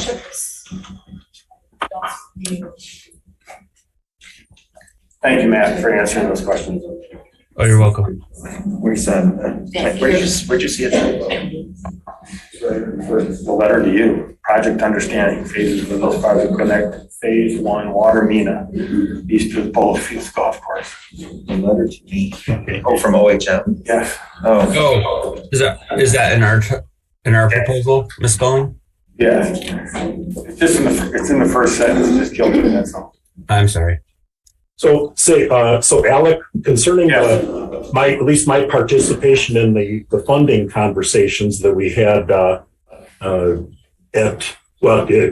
actually before the Budget and Finance Committee, but primarily to make a recommendation to the board as to how this should be funded for this model motion. We had discussed whether the water fund was sufficiently healthy to be able to pay its share. It's only $103,000. I was informed by our former finance director that the fund balance is currently between $4 and $5 million. So it's not certainly going to put a burden on the water fund right now. But I do agree that any fund that is in an operating deficit should be corrected as soon as possible and find an ultimate solution. I'm looking forward to working with Clerk Flintoff to make sure that the utility department is in fact charging everything and the policies have been implemented as per the board resolution to make sure that we are in fact collecting the water fees that we should be. So in terms of the operating deficit, that's very disappointing, but I believe there's a substantial and very healthy fund balance for now to be able to fund or at least to contribute $100,000 for this project because it is very vital. Clerk Flintoff. Sure. So just a bit about our decision making. We didn't look at a single piece of paper to talk about fund balance, what we have, what we don't have at that committee meeting to kind of get us back to reality here. So given that we know we have an operating deficit, we know it's been over a year since we've known that. We were implementing some of the reforms in utilities. We've had staff turnover. We've had the absence of finance staff. We've had a lot of things. So, I'm just getting around to checking in with the utility department about it. That said, I just want to say what we have is ARPA funding. I would again say that is certain. It's an appropriate use. It is not general tax dollars. That would be inappropriate to use on a water system where you have the whole of the taxpayers paying for, a service that benefits only a subset of residents. It is not inappropriate. It's in fact intended. ARPA's grant money from the feds for infrastructure for these sorts of projects that benefit the community, part of it or all of it. And it's certain. I'm, tired of just, kind of shooting from our hip with major funding decisions, and so would recommend we take the more conservative route of going with the ARPA funding to fill the gap. I disagree. ARPA funding is funding that is coming to the township as a whole.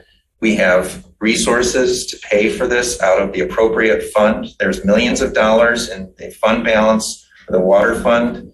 We had this discussion at the Budget and Finance Committee. If you needed some more paper, you could have asked for it at that time, which you did not. And this is not shooting from the hip. It's a very measured and thoughtful decision to use appropriate funds to pay for But it's part not, of the it's cost not of cash. this infrastructure. You're looking at fund balance and not the cash. No, there's lots of cash in that fund balance total. Fund balance is cash, I know. assets, everything. I know. All right, so But the I think we've covered this point. Trustee Noel. I watched the Budget and Finance Committee meeting. There were no packet materials that outlined any of this. So for the residents watching, it was very difficult to understand what was happening in the meeting, where the money was coming from. The packet was deficient. It didn't explain the content that was going to be discussed at the Budget and Finance Committee meeting. Well, I think and Kathy, I agree, but I think more significant is that, when I go to look, and I look at the fund balance versus the cash, right? And I do that today before this meeting to try to figure out where I'm at on this. I don't have any idea of, how much we're planning to use of that cash. So we don't have a capital plan. We don't have a capital budget. And so I'm just saying it's a pretty simple fix, is to use the certain money that we have in ARPA, and we can get this needed project done.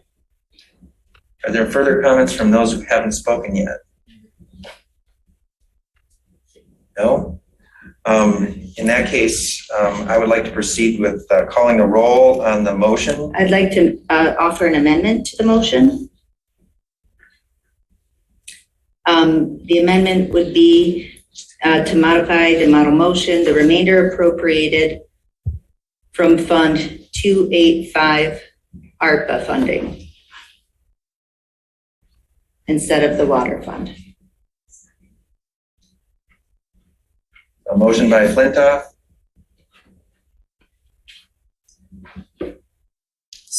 Support by Noel. Is there further discussion of whether to substitute ARPA funding, one-time funding for this infrastructure cost, as opposed to using the water fund as in the model motion? In that case, I would just say that I have a concern about using the ARP funds. I do believe it should come out of the water fund, but I would also support the need for a capital plan. Right. And that this is, I hate to say this, but in terms of the amount of money being $100,000 and the amount of funds that we have potentially available, I don't think it's a concern immediately, but I also think that we do have a responsibility to have a capital plan that's talking about our responsibilities for water, Gelman, all the other things that are coming up. So I would just support the need for that. However, I would not support the need for the use of the ARPA funds in the interim, that's all. so you're saying you're opposed to the amendment? I haven't voted yet. He just said what he said. Is there any other further comment? I am opposed to the amendment. I will say that, and I have said that. Let's call the roll. And so this vote on the motion to amend. This is on on your motion to amend to use ARPA funds instead of water funds. Okay. McLaughlin? No. Hathaway? No. Palmer? No, not this time. Flintoff? Yes. Jerome? No. Noel? Yes. Motion fails 2-4. Then let's call the roll on the main motion. This is to accept the proposal by OHM for engineering and construction inspection services for the Liberty Water Main Project Phases 2 and 3 for a price of $183,500 to be appropriated partially from the Trailwoods Community Benefits Payment, $79,548.20, GL account 591000675, and the remainder appropriated from the water fund, $103,951.80 from GL account 591000158. Please call the roll. McLaughlin? Yes. Hathaway? Yes. Palmer? Yes. Flintoff? Yes. Jerome? Yes. Noel? Yes. Motion passes 6-0. That brings us to item J2. In this, we basically had the discussion already in the context of J1. The model motion in this case is to award a notice to proceed to Paymar Enterprises, Inc. for construction of the Liberty Water Main Project Phases 2 and 3 for a price of $920,451.80 to be appropriated from the Trailwoods Community Benefit Payment, GL account 591000675, and as a contingency due to unforeseen circumstances, appropriate up to an additional $200,000 from the water fund, GL account 591000158. Is there a second? So second by Palmer. Is there discussion before we vote? Question? Yes. How much cash is in the water fund right now? Approximately. You have the report I gave you earlier this month? Not with me. I'll have to check. Yeah. I don't know. Last time, you mean? Yeah. The one, Yeah. First, yeah. At the discussion at the Budget and Finance Committee, the figure was millions of dollars. Yeah, that is the fund balance. I just want to be really clear that the cash is a fraction of that. It was on there. And it was, before. yes, And I know that there is, It is a day I report. know that there is enough. I'm just making the point here that the verbal information people are throwing around about the millions of dollars quickly goes away and you spend it in hundreds of thousands at a time. Okay, is there further discussion? In that case, please call the roll on the motion. McLaughlin, Yes. Hathaway, Yes. Palmer, Yes. Flintoff, yes, Jerome, Noel, Yes. motion passes 6-0. Thank you all. Thank you, Matt.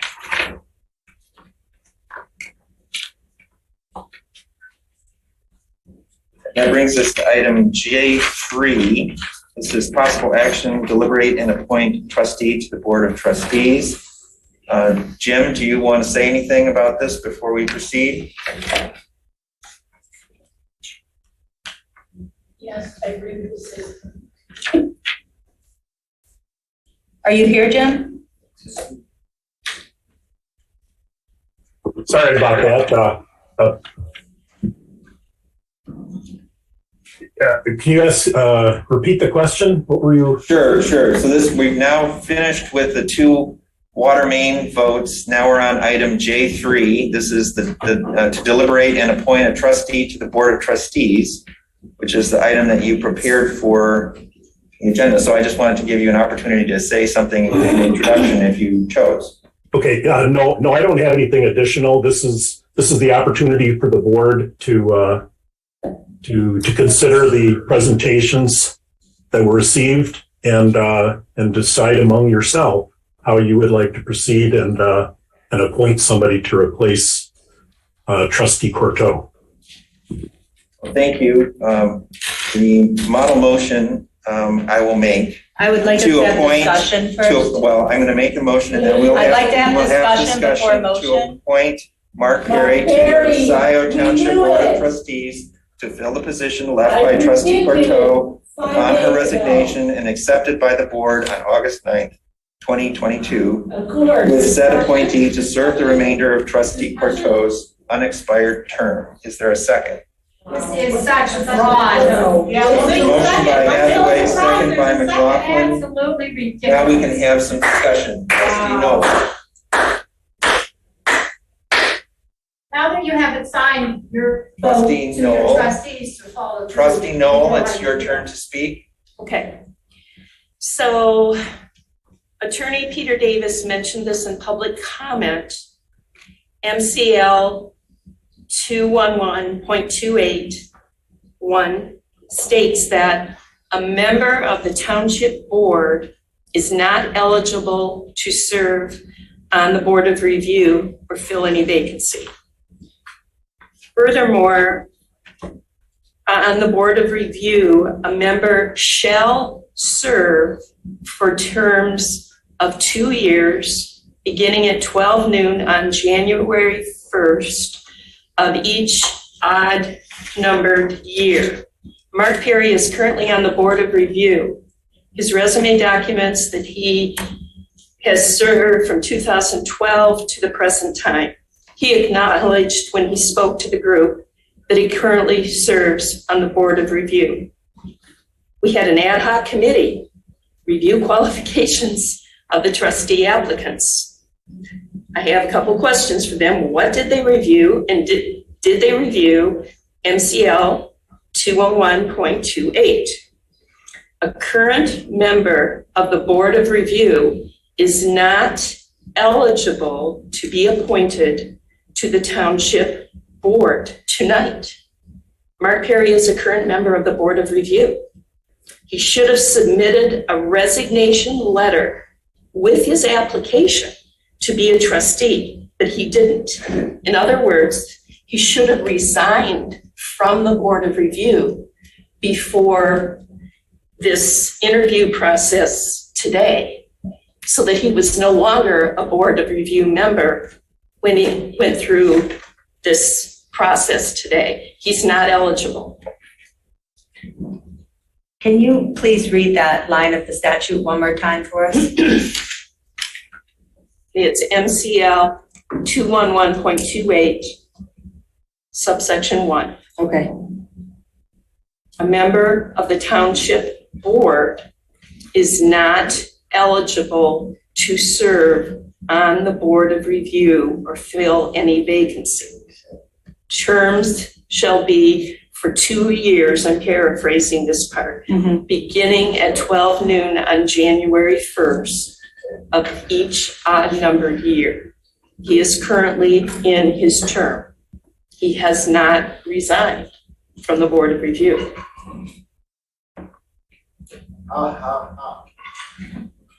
So, Yeah. Mike Homier, are you available to speak to this question?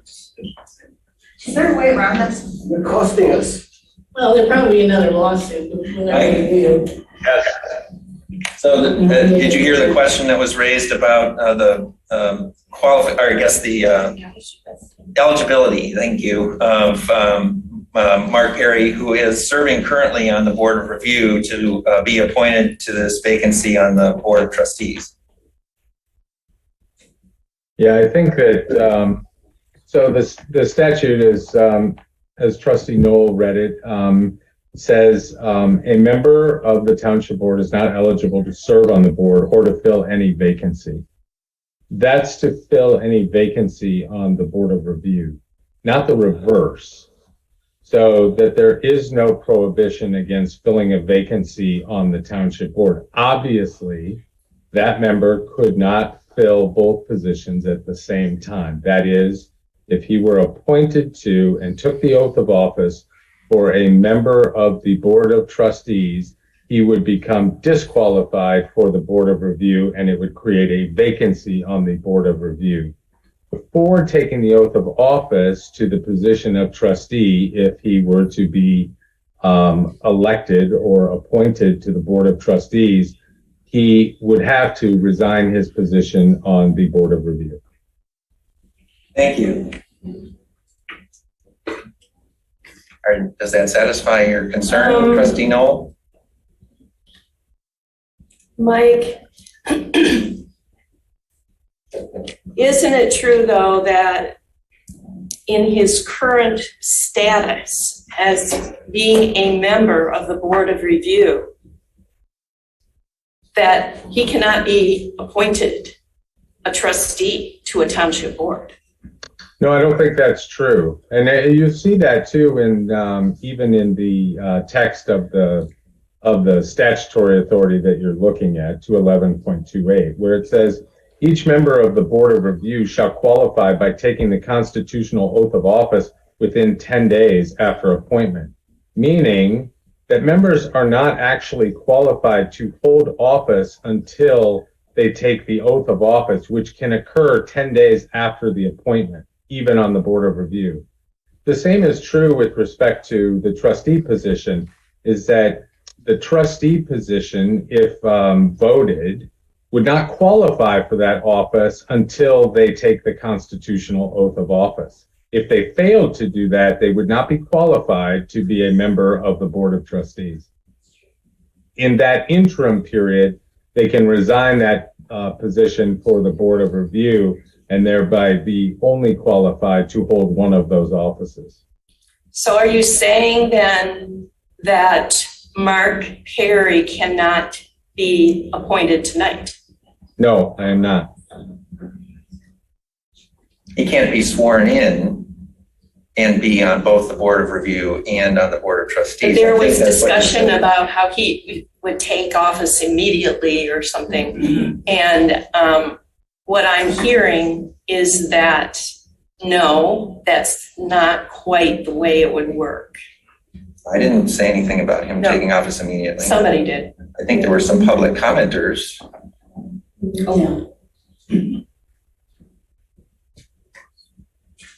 So if I'm correct in understanding what you're saying, Mike, it's the swearing in that would cause the timing issue?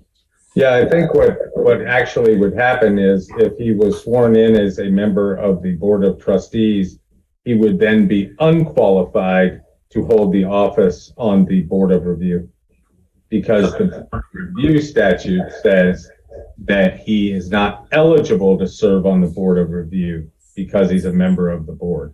So is the letter of resignation even necessary? Well, we would typically do that anyways, just to make the record complete.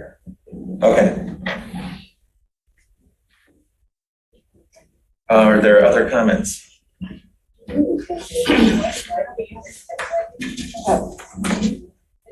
I can't give a specific instance, but I know in the past a similar situation over the years had occurred. So the person did resign from the position they were holding before they were sworn in. I mean, it just did it. It wasn't necessarily done before. Yes, it would have been probably a little easier. We wouldn't have had to, we would go into detailed discussion, but you do what you have to do. And we did. We've always done it. So are we going to discuss each candidate then? There's room for discussion right now. If you're welcome to proceed, Trustee Noah, you still have the floor. Okay. I will support David Reed. He has extensive township experience, more than any other trustee candidate that we've seen tonight. He has 11 years of township trustee experience, deputy clerk experience. He's been on numerous township committees, diverse committees. He's very knowledgeable and he has strong people skills. He's rational. He's a level-headed thinker. This board could use someone with those skills. We need to make some changes on this board.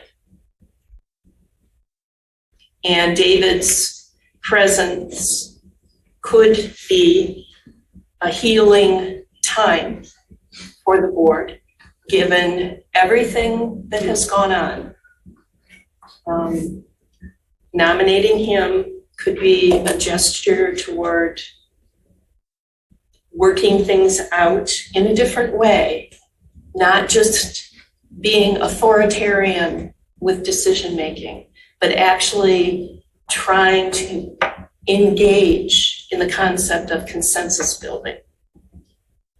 And I think David could effectuate that.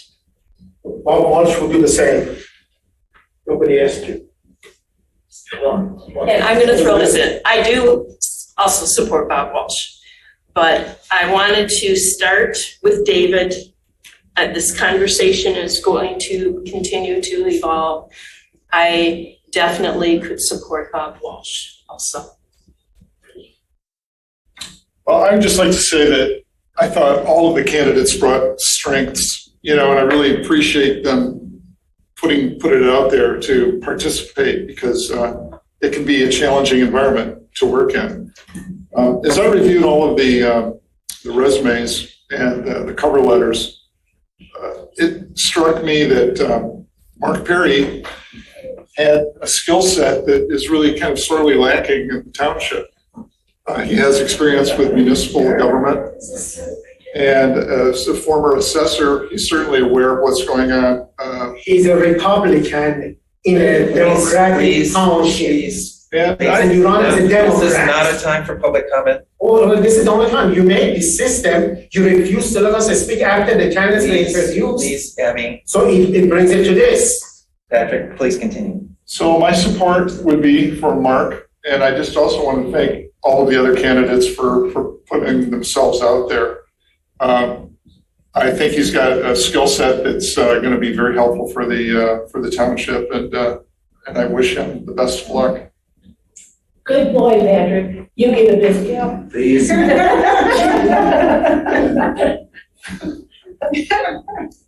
Clerk Flintoff. Sure. I want to thank everybody for applying. Jillian, that's a really stand-up move of yours. I will maintain that the most democratic thing we could do would be to appoint the person who just got over 2,000 votes for this position 2 weeks ago. I also think that, Inclusion, Jessica? most, That's inclusion? we could also put it to a vote to the voters. Unfortunately, I'm sitting, at this table. And so if we're going to move forward tonight, I would support most of all David Reed. And I will say it's because he's the guy that got Will elected. I mean, let's all remember, they were on a slate together. You all used to be friends. David, I remember telling me, saying, Jessica, you're gonna love working with these people. And it's gonna be great. And I was like, awesome. I didn't run as part of either slate, right? I was running unopposed. I'm the clerk, And I really think that, David's experience, and he is very balanced. He does have relationships with all of you. And I do think that he could be somebody to bring the board together. Bob, I think the world of you, and I like working with you. The more I get to work with you, the more I like working with you. And I appreciated your presentation about bringing us together, and know that you would do that too. Mark, we've had few interactions. They've all been very positive. I do want to give you credit for being 100% in attendance of the Online Governance Academy. You were the only person who was there every time, and I appreciated that. I will say there was the absence, kind of what I'd hoped we would talk about tonight, and I sincerely expected we'd have a chance to talk. And I'm a little disappointed that you're getting kind of dragged along in this way. I don't think all means justify the end. I think you have a lot to bring to the township if you would, want to, apply to be the finance director, if you'd want to run for treasurer or something like that. But I can't in good conscience. I was disappointed, honestly, Mark, that you didn't address head on the failed nomination as Republican trustee in 2016. And I'll tell you why. And I apologize. I was running around with my kids this week because I knew we were going to try to have coffee. But I did give you a heads up today, that the Republican part of it is a non-starter for me. I have a few questions for you, which I'd hoped we'd have a chance to talk about. Because I don't want to, just make the worst assumptions, but I did go back and look at kind of the numbers. I did go back and look at the 2016 Republican platform, because I was imagining, maybe Mark's going to get up here and say, since Trump, I don't even recognize my party. Maybe he's somebody who's going to say, no, I'm not, I'm not that extreme, or I'm not this or that. And I gotta say, when I picked up the Republican platform from 2016 that you ran on, I want to share a bit. Unfortunately, I won't get a chance to ask you about it, so I'll just speak. We understand that only by electing a Republican president in 2016 will America have the opportunity for up to 5 new constitutionally minded Supreme Court justices appointed to fill vacancies on the court. Only such appointments will enable courts to begin to reverse the long line of activist decisions, including Roe, Obergefell, and the Obamacare cases that have usurped Congress's and states' lawmaking authority, undermined constitutional protections, expanded the power of the judiciary at the expense of the people and their elected representatives, and stripped the people of their power to govern themselves. So those cases affirm my human rights, my civil rights, and many human rights and civil rights of other people. I am enraged by what the Supreme Court did, overturning Roe, that they're going on to take my kids away from me. Does everybody know that I have to go state by state and adopt my kids every place I go? The Republicans know that. This is crazy, the state of affairs that we're in. And in 2016, Mark, come on, man, 2015, in here it says that they will work to overturn Windsor. So I could get fed wed. I got wed like 4 times, Mark. You know, I had a wedding before anybody recognized it and go through. This is not about me, but this is about the fact that this is about real respect for human rights, civil rights. I did not move back. I would not move back to Michigan, where I was born and raised, until our horrid former AG Schuette, I know you supported Whitmer for governor. I checked your campaign donations, but Schuette took it all the way to the Supreme Court to fight same-sex marriage. You know that, and you all probably celebrated, right, Will? Right, Patrick? You celebrated, right? That rights were being expanded. Yes. But in 2016, the Republicans were already working against it. And that's what it means to be a Republican. It's about values, okay? I'm not saying everybody shares these. I'm not saying what Mark believes. But what I am saying is 6 years ago, he ran as a Republican. They opposed carbon tax. Drill, baby, drill. Okay? Energy independence, all domestic, from the ground.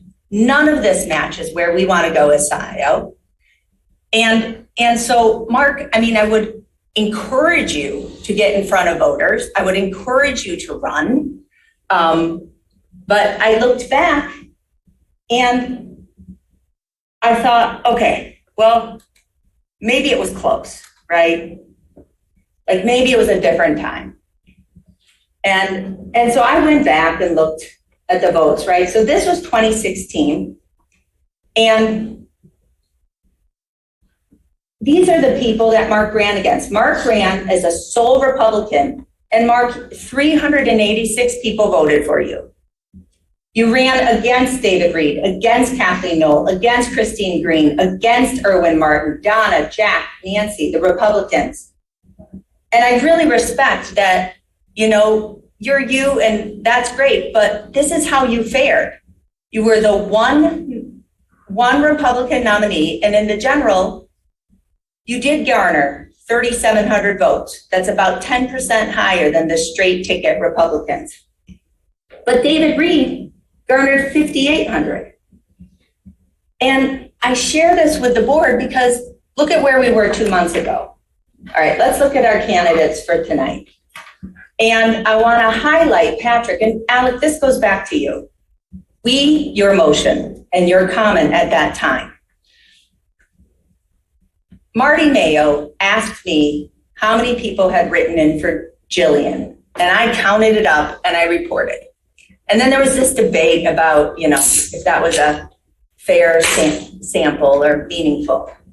And you, Alex, said, no, we'll find out at the polls. Right? So Patrick had gotten 27% of the vote in the 2020 primary. 2 weeks ago, he went up against Jillian and he got 27% of the vote. And so what I want to say is we did not appoint somebody who was going to be elected by the people. We can't make that same mistake again. Mark Perry would not be elected by Scio residents. Right. And it is our responsibility. This is an elected position. If we're not going to put it to the people, then we sure as hell better appoint somebody who is electable. And I was in this position, this extremely privileged position, Mark, when I was appointed as clerk in June 2019, and Nancy Hedberg vetted me. She wanted to make sure that I was electable, right? And I think it's a mistake to put a Republican, and a Republican who has lost by a lot recently, into this position, because I don't think that that person has a chance of being elected by Scio voters. And we can say, what politics are local or what aren't, but let's be real here. I mean, look at the ballot, in November, reproductive freedom and voting rights. Okay? We are down to the basics for our human and civil rights right now.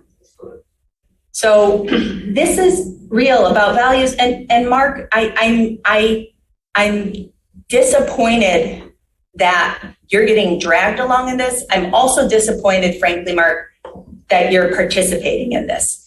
And I saw you just very understandably cringing earlier in the meeting with our interaction. But, I don't think that these means justify any end. I think that getting appointed this way is not honorable. Is there other comment from those who haven't yet spoken?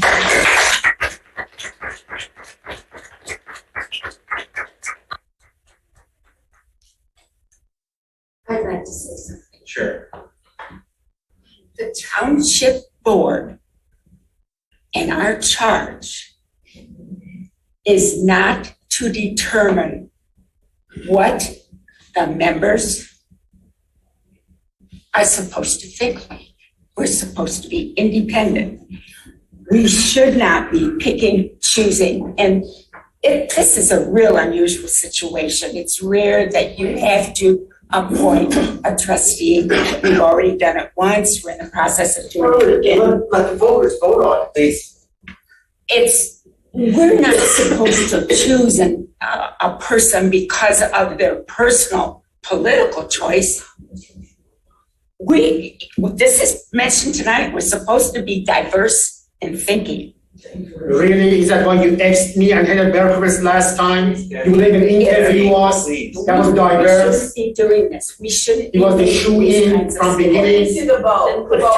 Defer it. So, Let it do a vote. We could have a more. Trustee Jerome, you haven't spoken. Would you like to say anything? Yeah, I'm just listening to all the comments, and I think there's a lot of good comments being made. I will say that I want to thank all the candidates. I thought all the speeches were well stated, and I thought that Bob Walsh made some good points with regards to conciliatory behaviors. I will say that the financial acumen of Mark Perry and David Reed is something that is of interest to the township. They both have skill sets there. I am concerned about the conduct of possible candidates in the past and their discussions and correspondence to the board prior to this. And those actions do speak to me as well. I think that the points that Jessica has pointed out with regards to concerns, with regards to I understand that there's a level of political partisanship that we were trying to not have at the township, but that doesn't absolve everything from the more state and national arena. And those are areas of concern for me. I am very much,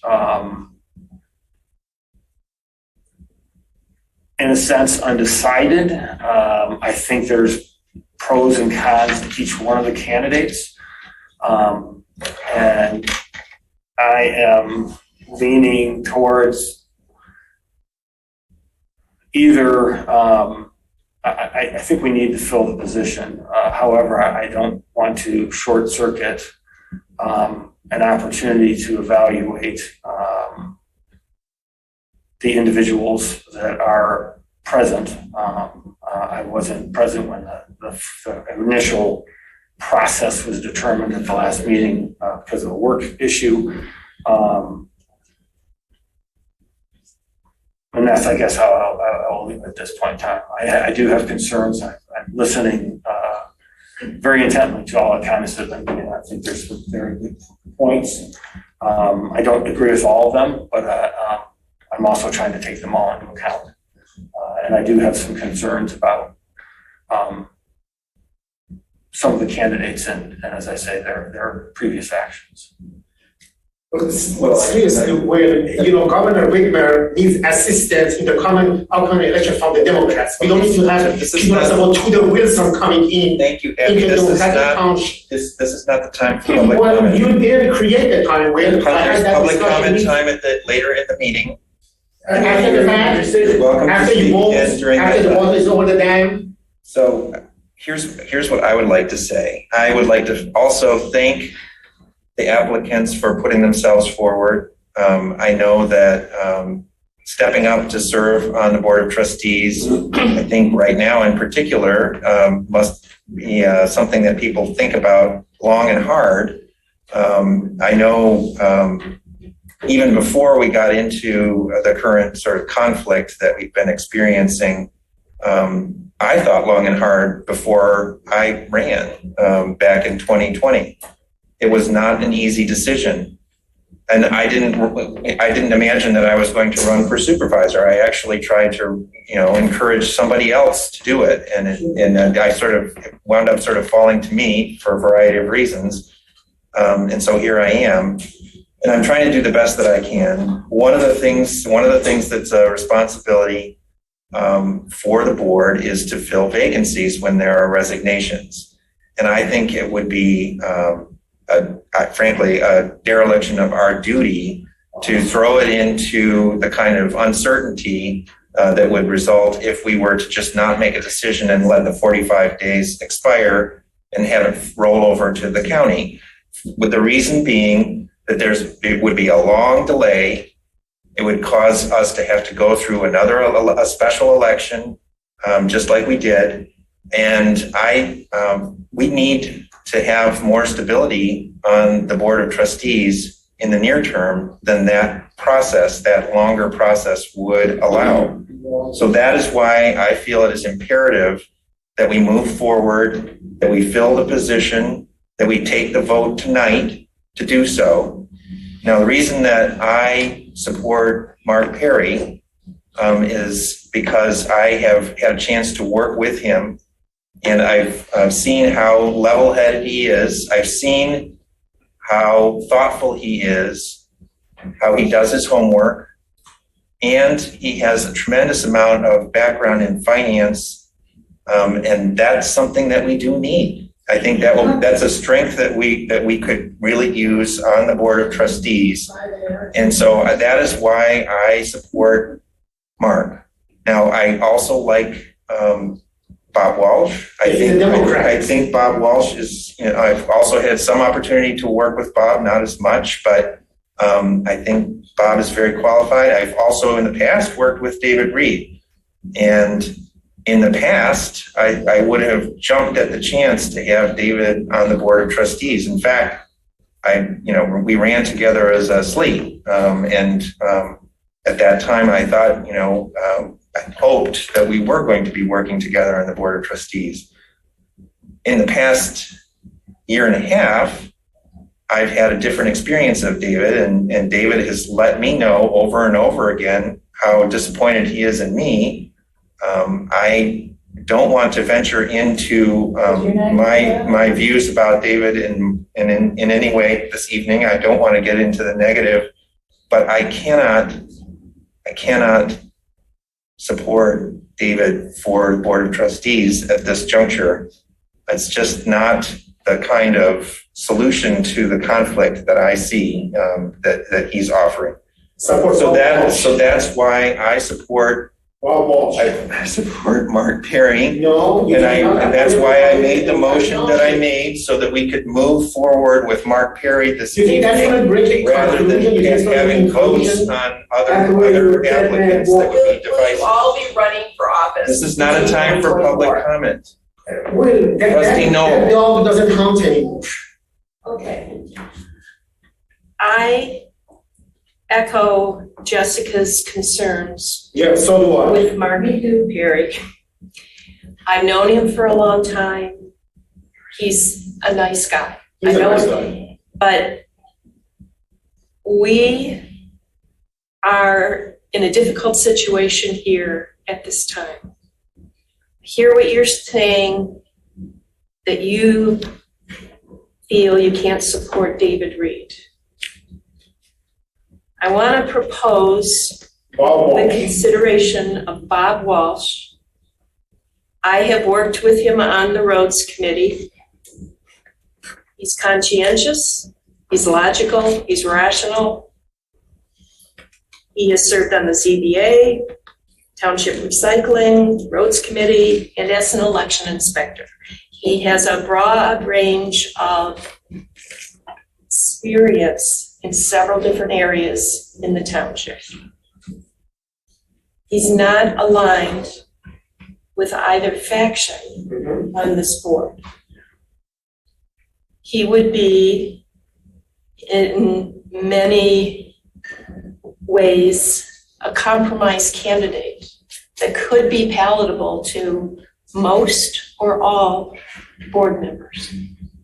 Maybe not Well, consensus by appointing him. maybe not a first choice, but he could do an excellent job. Why do you assume that Mark is as aligned with? He's a Republican.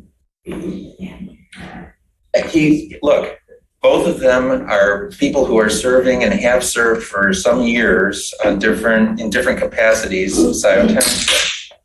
And I've never run with Mark on a slate. I've ran with David Reed on a slate, and we're definitely not in alignment at this point. So you're proposing a candidate who would be aligned with a faction. Clearly, Mark is not. I don't understand how you're taking that view. Okay, that's an assumption. I support a lot of what Jessica said regarding Mark Perry's Republican affiliation, and I have concerns about that too. Oh, so you're changing the subject now? No, I'm not. Well, it's not about alignment. I asked you a specific question about alignment. You don't answer my questions. All right. Often. Well, it's The way I want you to it's not answer. productive if you're just going to change Wait. the subject. Well, you've done that. You've done that with me a lot. So I'm saying that I've worked with Bob Walsh. I did not know him before the Roads Committee.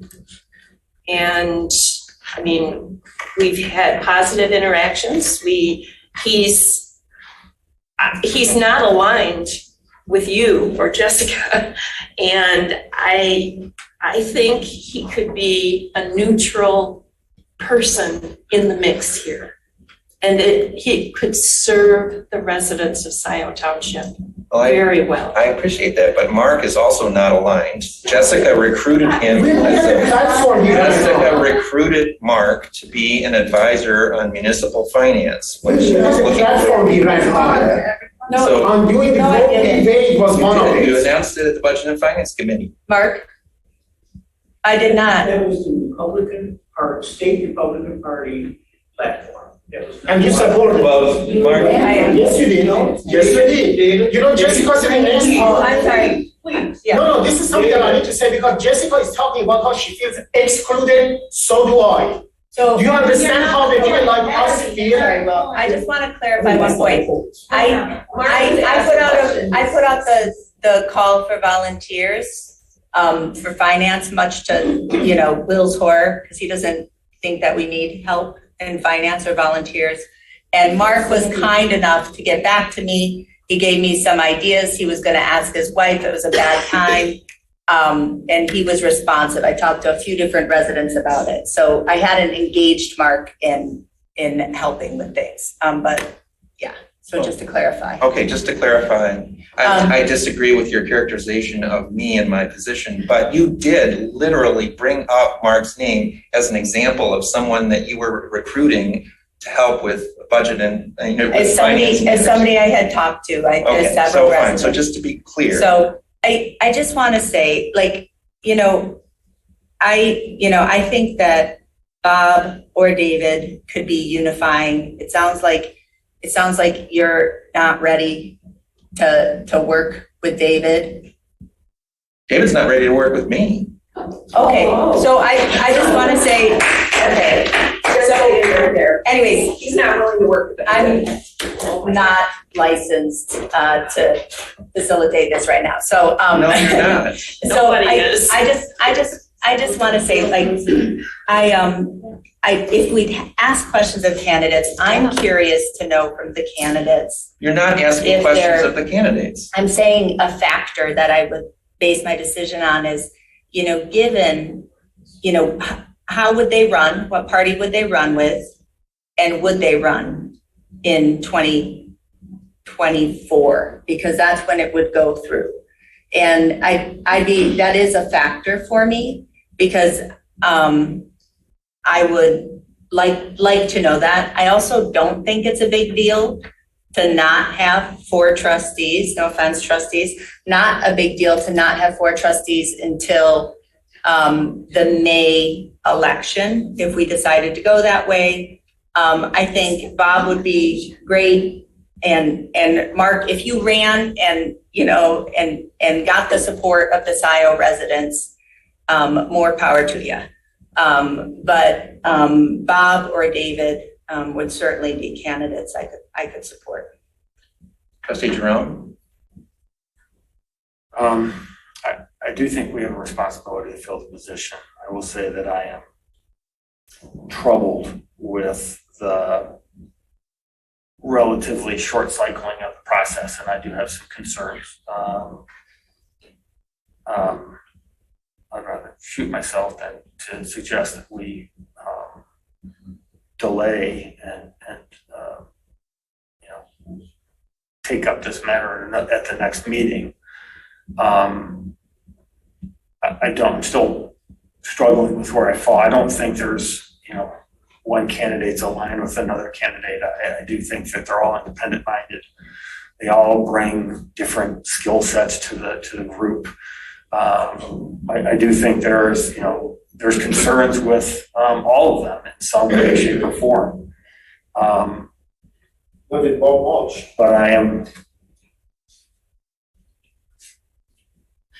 I don't know where I don't know where I fall yet. I'm still trying to figure that out. And that gives me great pause when it comes to something of this much importance to the township. Just a comment. Mm-hmm.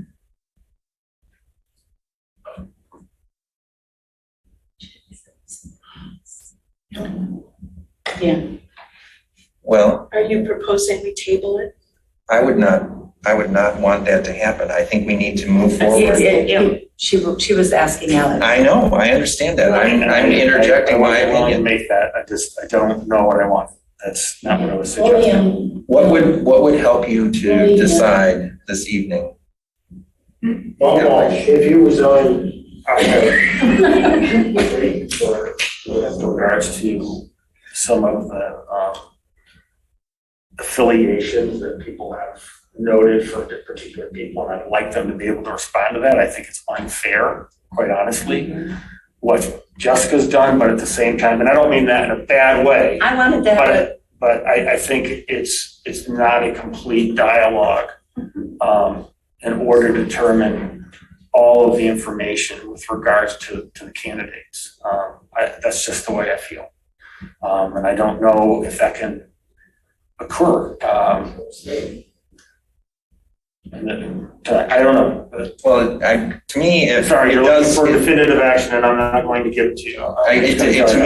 to me, it feels very unfair to tar people. Look, my dad was a Republican, so I grew up in a household where this was an issue. This was a topic of conversation all the time, and it seems more salient right now because of just how bitter and divided the nation is around and along the Republican Democrat divide.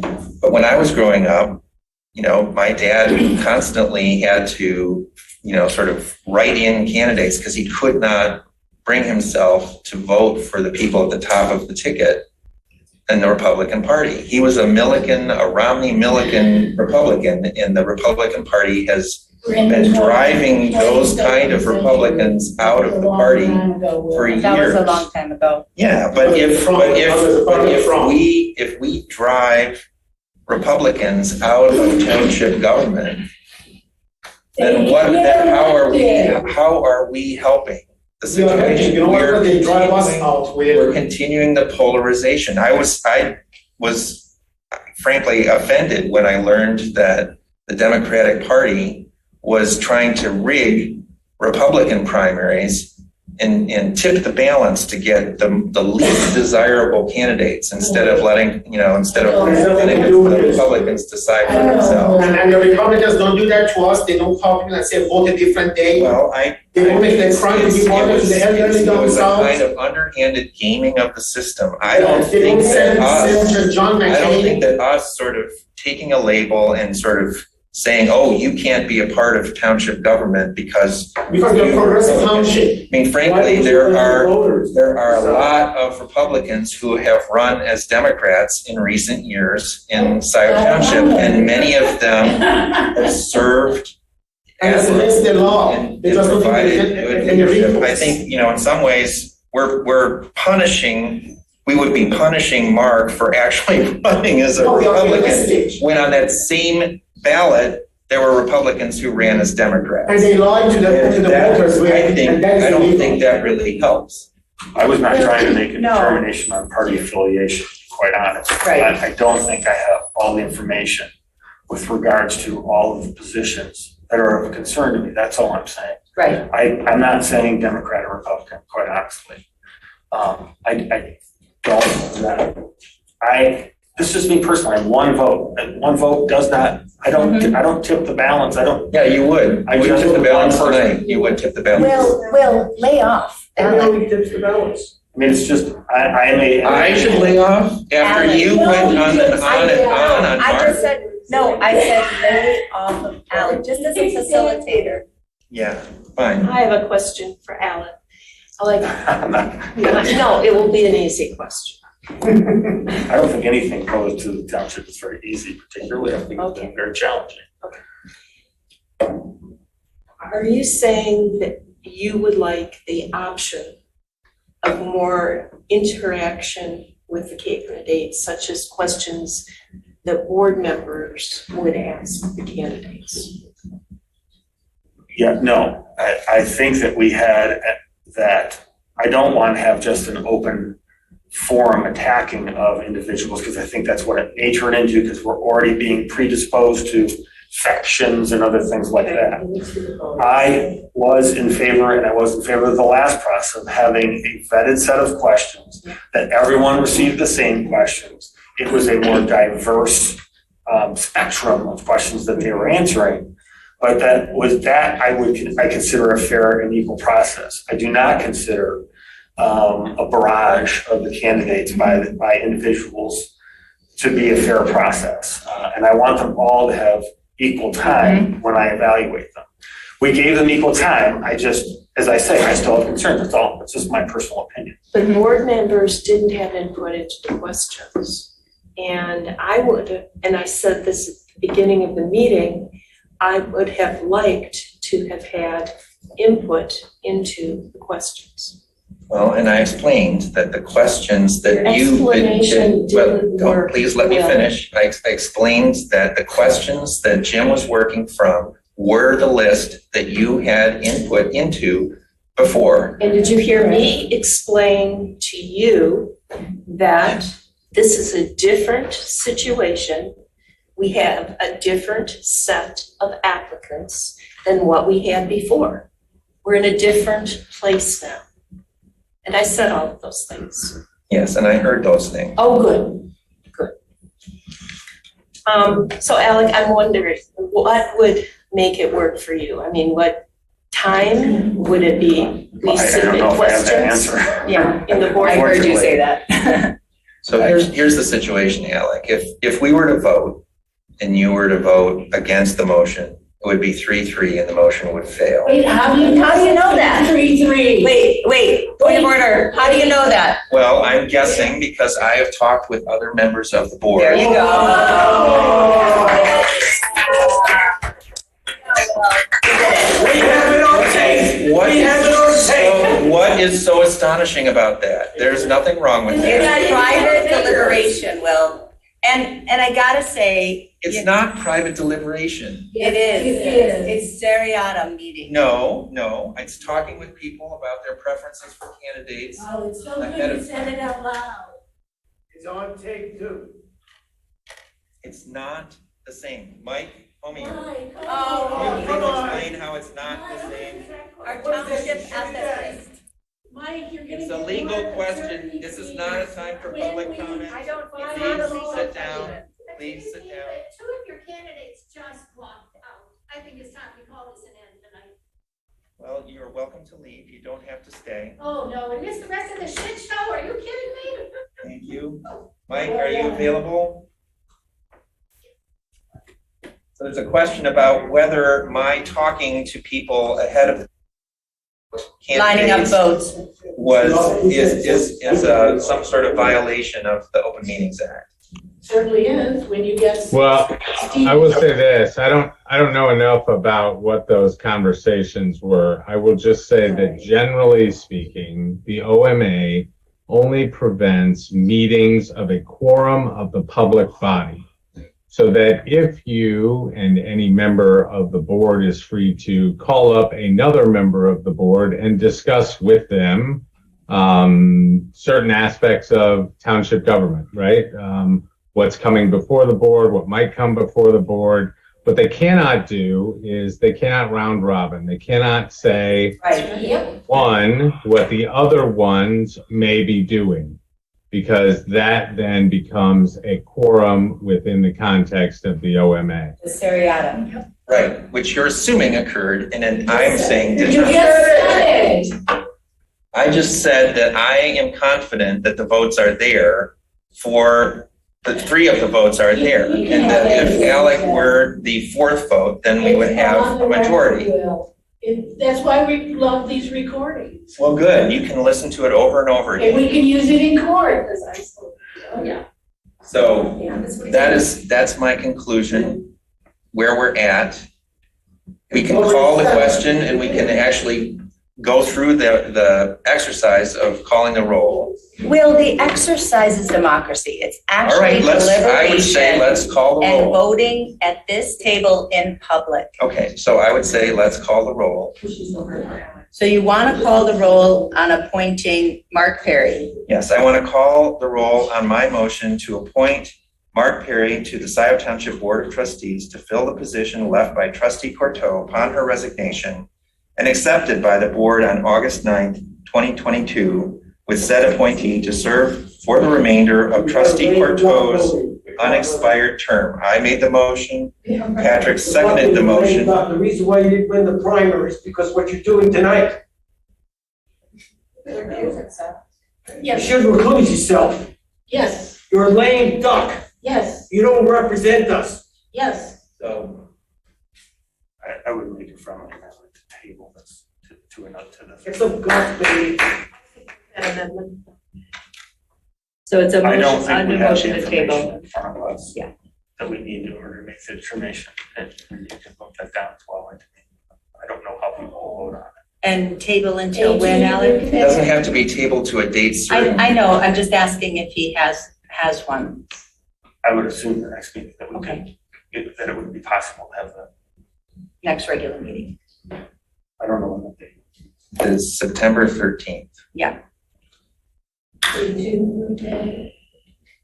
So there's a motion to table until the next regular meeting. I'm trying to remember the order of business. I think the motion to table trumps the motion. Motion to table is voted on first. Okay, I'll do a roll call vote. A motion to table this matter until the next regular meeting by Jerome, seconded by Noel McLaughlin. No. Hathaway, No. Palmer, We need to do our job. No. Oh, you haven't done it for 30 years. Flintoff, yes. Jerome, You haven't done the tax roll in 30 years. Noel? Yes. motion fails 3-3.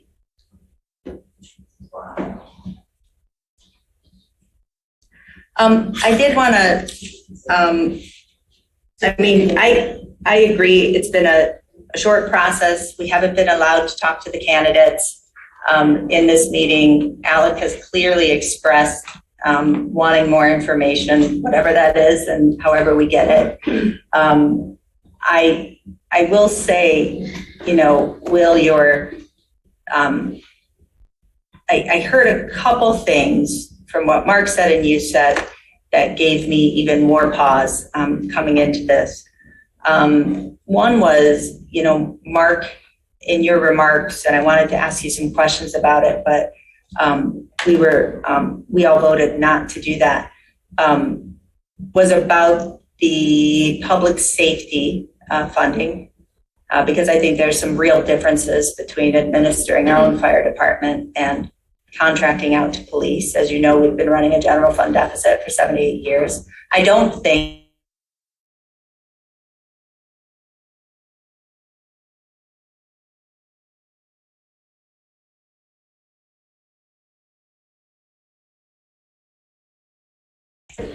some of the privatized services we have. But it made me wonder if you and Will had chatted about that. And I'm not asking for confirmation. Okay, that's good to hear. And Will, when you talk about you go on your trip about the Democratic Party and stuff, you have so much more experience with the Democratic Party than I do with nominating committees. You know, I don't have much experience with the Democratic Party, okay? I hear what you're saying about balancing and wishing the world were different or how it was 40 years ago. But, you know, it is what it is, and these are partisan seats. And I very much believe that, you know, party affiliation often reflects values, not always. You know, everybody's not the same, everybody's not monolithic. But I think when we're talking about environmental justice, when we're talking about an inclusive economy, not just smart growth, the master plan we didn't even adopt, right? The Planning Commission adopted it. We had a whole new Dexter subdivision. I mean, there's some fundamental process problems here that we have to address, and it begins with being more democratic and inclusive with how we make decisions. So I would just say that, you know, I think kicking it to the voters is the best option. I think that if we need more time, certainly wait until the next meeting to do it. Donna, we've been operating with partial trustees for a while. I mean, what's the diff? And as much as I would like to get more trustees involved, more trustee FTE at the table, we'll be okay without it. I would support David Reed. I would support Bob Walsh. You know, Mark's letter did not start with, I only got 300 and some votes, and here's why. You know, here's why that doesn't mean anything. This is why I lost so badly. You know, this is what people didn't know and what you should know about me. But the voters already voted no on Mark Perry. The voters already voted no on Mark Perry. The voters had already voted no on Patrick McLaughlin. And it was a crowded primary in 2020. But then we put it back to the voters, and then the voters voted no on Patrick McLaughlin again. Okay? So let's be real about putting somebody in this seat who is electable in Scio Township. And that's a Democrat. That's Bob Walsh, if he's going to run and really get out there in a way he never has before, or it's David Reed, who's run as a Democrat even though he's a Republican. Right. David Reed has been a Democrat for at least 20 years. Donna Palmer says she's a Democrat. No, I'm sorry, David Reed and David, I don't know if you're still on Zoom or what, but I just, because he's been a Democrat ever since he's run for office, and I asked him, he became an election inspector about 20 years ago, and he applied under that form, penalty of perjury, about 20 years ago as a Democrat, and that's what he said he's been. So I don't know what information you're pulling from, but Fake news. But he's told me that. I've seen that. So I don't know, what's your source? You know what? We're so far off of the track of like evaluating candidates. We have a wonderful candidate. I've made a motion to vote him in and have him begin serving as trustee. We have a vacancy. In a sense, we've had this vacancy for months because He hasn't been here for 2 Jacqueline months. has been caring for her dying father. She hasn't been here for 2 months. Would you please save your comments for No. public comments? No. She hasn't been here. She hasn't been able to participate either on the Board of Trustees or on the Planning Commission. We have somebody who's ready to step in and start shouldering some of this work. Work on the Board of Trustees and on the Planning Commission. I would want to put someone forward. You know, you talk about someone who could run in 2024. I want someone right now who can serve not only on the Board of Trustees and bring that kind of financial expertise that Mark offers, but also start serving on the Planning Commission. We have a vacancy there. I've asked other people if they want to serve on the Planning Commission, and I've been turned down. So we've got some real issues, some real workload issues, and we need to get somebody in place now. We don't have the luxury of time We've got to draw this out. Three people who are ready to work. Mark Walsh will serve on both boards, he told me. It is, I mean, you know, I really think more time, a chance for the candidates to talk to folks. It sounds like David Reed is somebody who you would refuse to work with. I don't know. Is David Reed? Why did you interpret my statement that he was refused to work with me as me refusing to work with him? I'm sorry, off the table. I'm just wondering, it sounds like Bob Walsh is still on the table for a lot of people. I haven't heard you say he's off the table for you or out of the running, whatever it is. I'm paraphrasing well, but it sounds like Bob Walsh is somebody. So I'd like to talk a little bit about Bob Walsh's qualifications. I will say I really liked what he had to say tonight. He's an excellent election inspector. He did an incredible job at this last election while juggling some very serious other business in his life.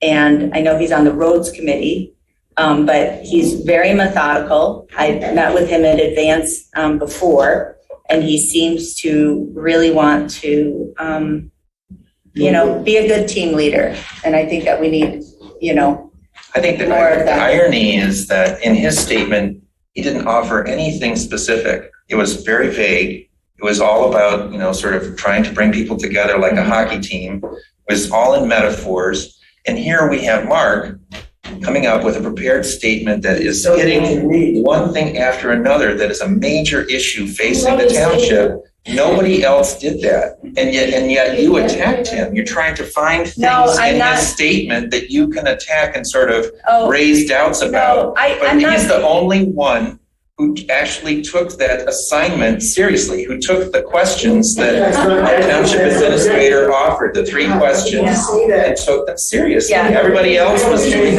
sort of all over the place. I just want to say, I am not attacking anyone personally. I am talking about who represents Scio Township residents.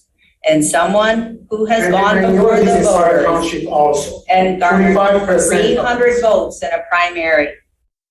Scio Township residents have told me this person does not represent us. This is not personal, okay? It is not.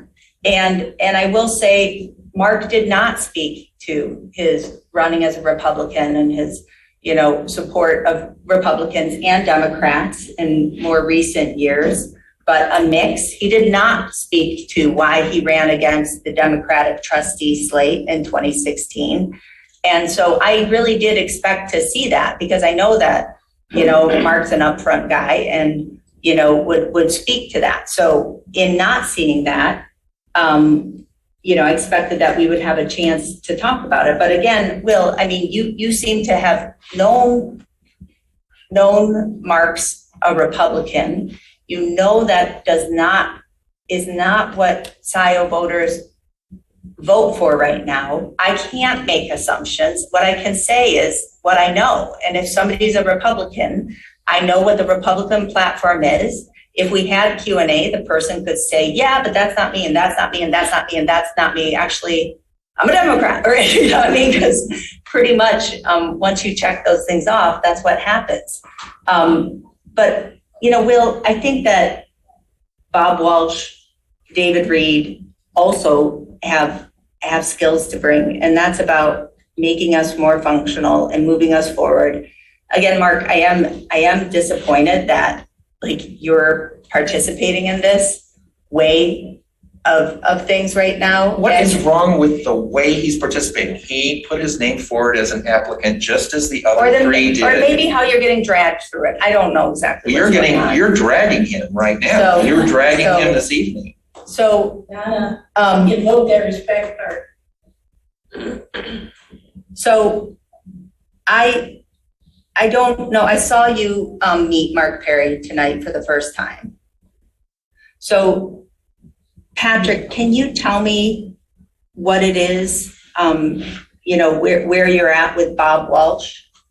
Why you didn't put forth a motion to support Bob Walsh? Well, I can tell you that when I reviewed the material that was presented to me on the candidates, I rated them. And I rated Mark number 1, I rated Bob number 2. Mm-hmm. I discounted Jillian because I think that we should go through the process and have her start serving when my term concludes. And I chose to put David Reed at the bottom because he's been very negative and confrontational. He's, you know, insulted me in public comments. Mm-hmm. He's been very disrespectful to the supervisor. And I think that as we witness a lot, and I think it's really an unfortunate situation, but that's why I would not support him. Mm-hmm. But when I reviewed the material, I chose Mark as being the most qualified because of his skill set. And I think that when we talk about finances and the need for having, you know, a budget and having more discipline, he is somebody who can bring that to the table. Mm-hmm. And I've been hearing about how that's such an important issue Haven't cared about it for a long before. time. I think that he could help solve that.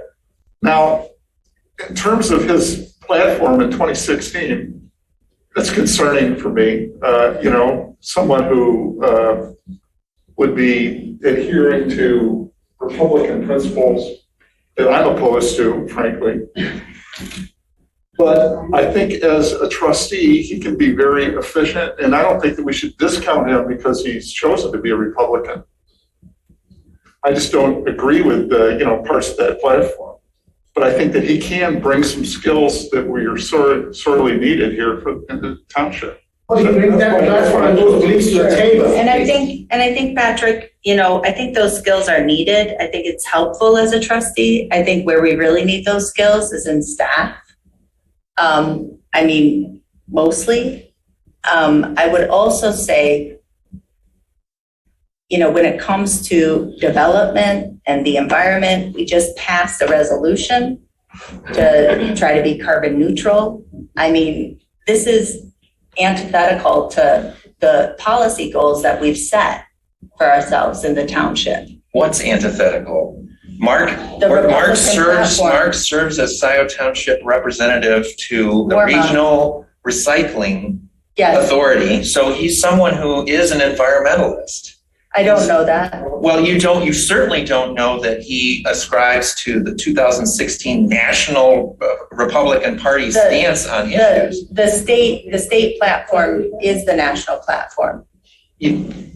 So in any case, but what I want to say is it doesn't mean nothing, right? When somebody goes and runs, like when I say, okay, I'm going to run as a Democrat, right? I mean, that says something about my values.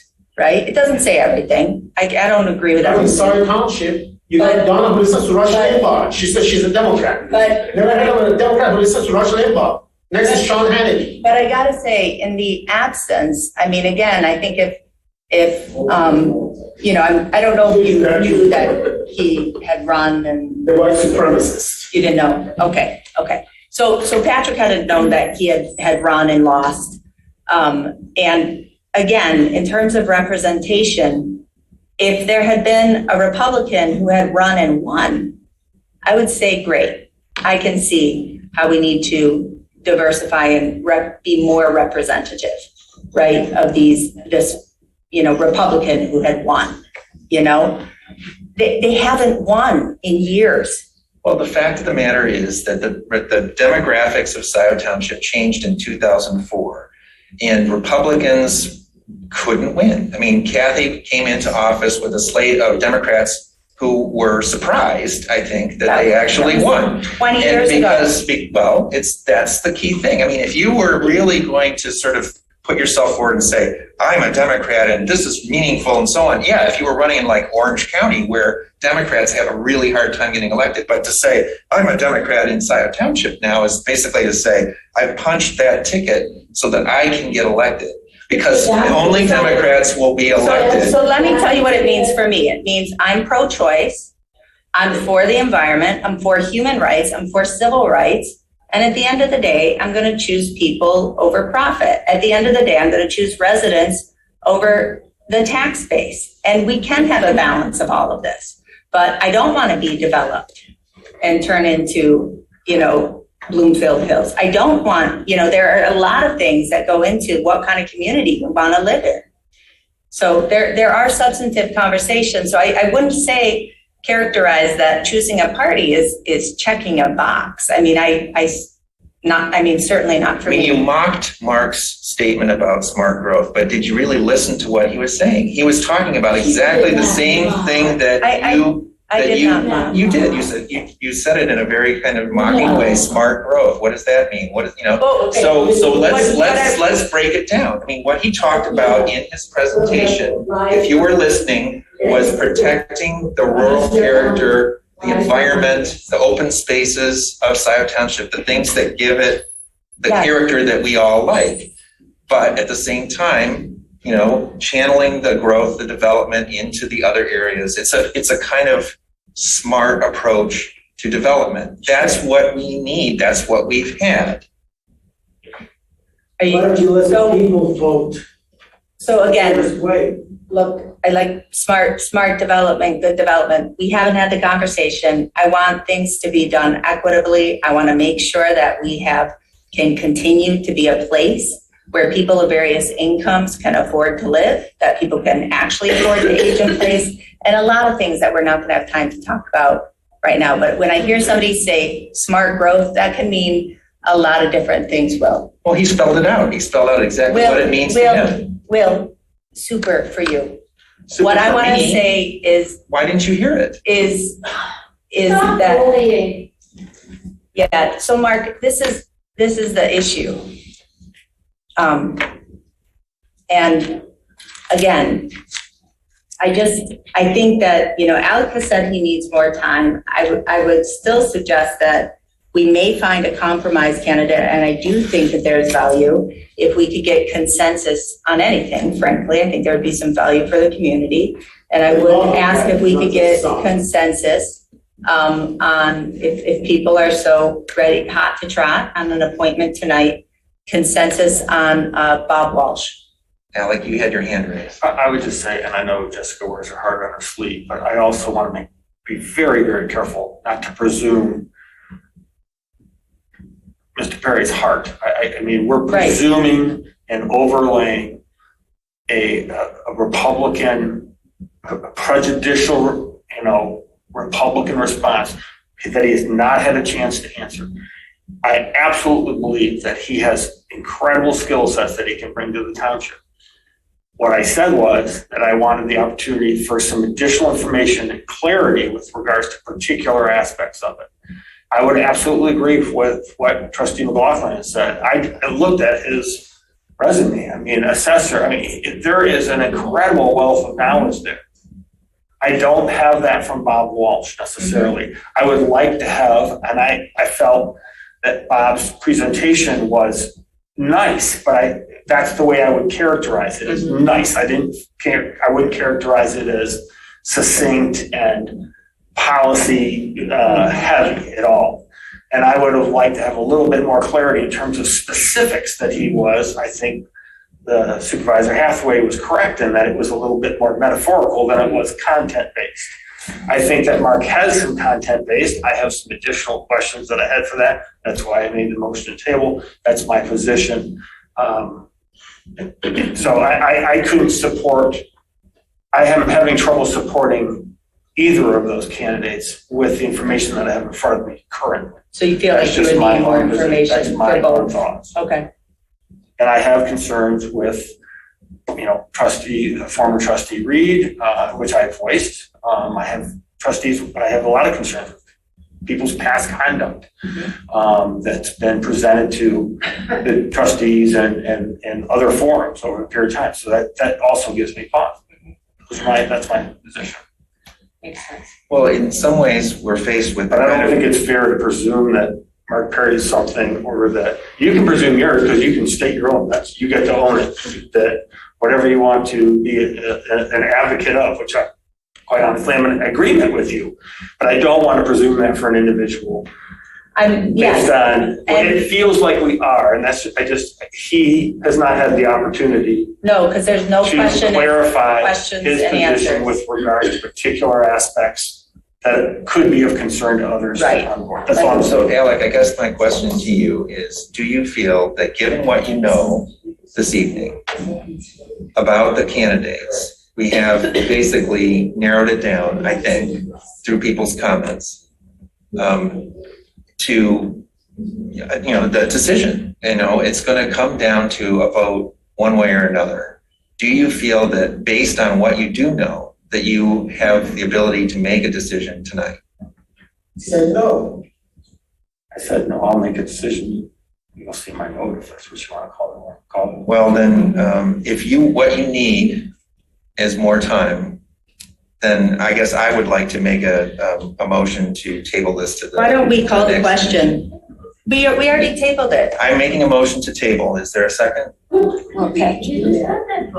We just had that vote. Well, there's a motion to table that supersedes on a regular motion if someone will second it.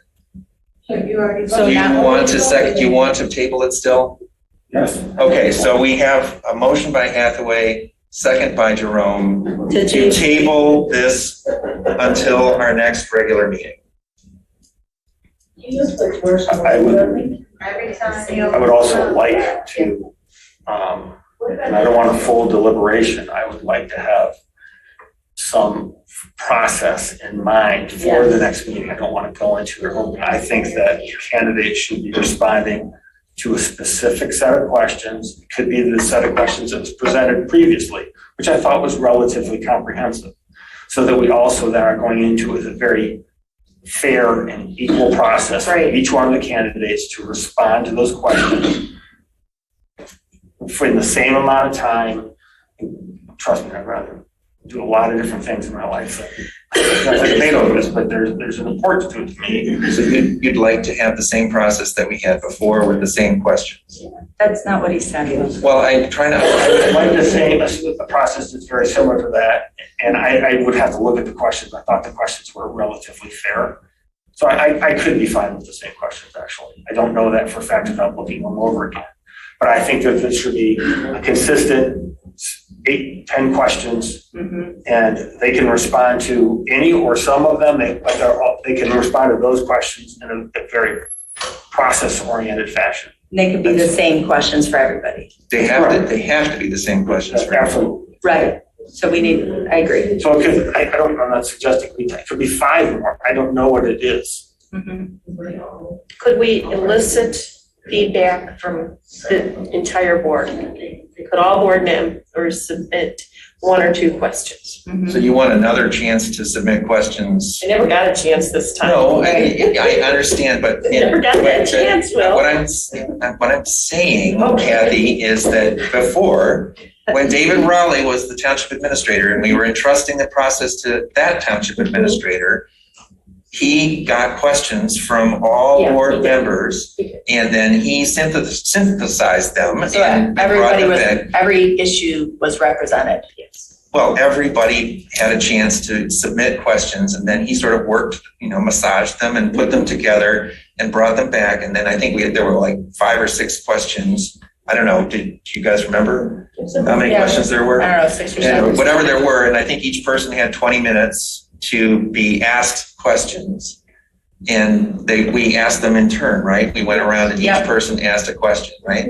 So you would like to replay that process? I would like to replay version similar, probably a little bit shortened since we've had a lot of that information tonight. I don't think we need to go through an hour-long process for each one of the candidates. I just think they're going to be a little bit more complete, especially now that they've heard some of the concerns that have been presented by trustees. Mm-hmm.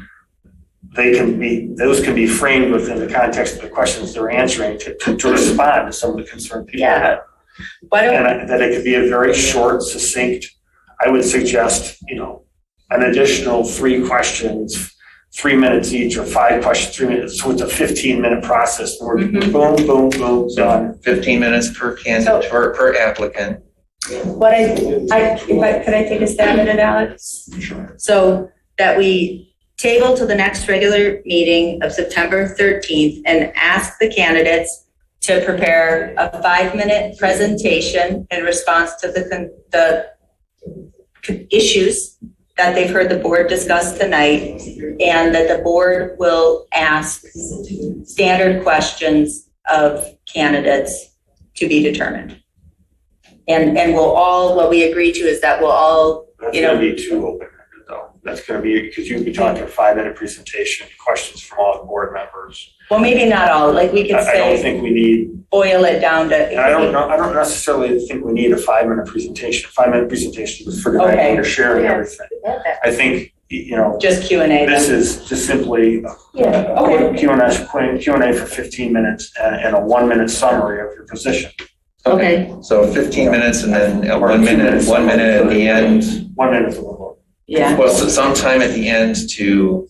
A 2-minute summarization of your and clarification of your presentation the week prior, or whatever you want to clarify with us. Okay.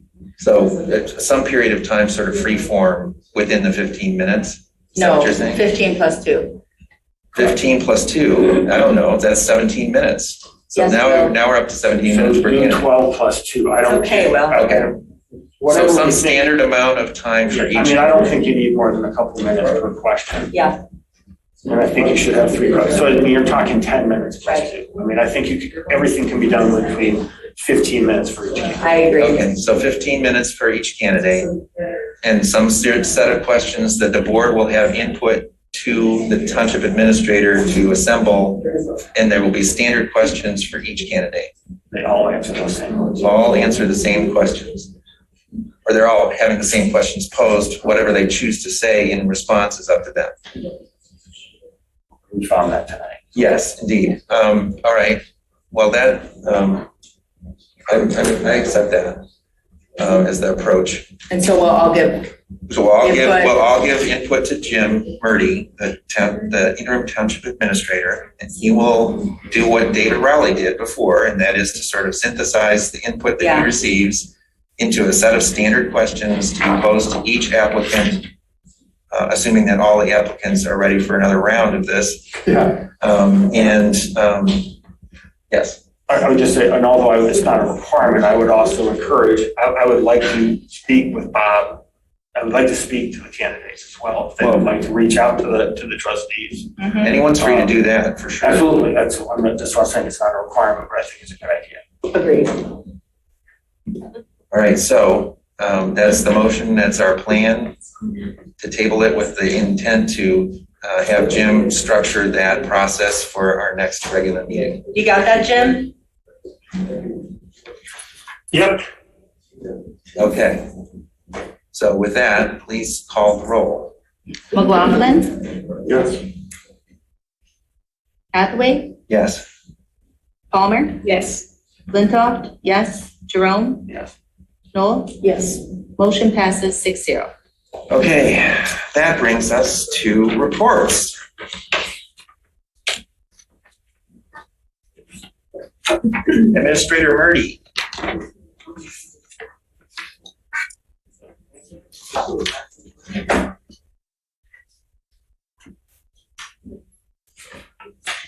I just wanted to give a brief update on the search for a finance director. We have 2 applicants for an interim finance director that we are going to interview this coming Friday morning.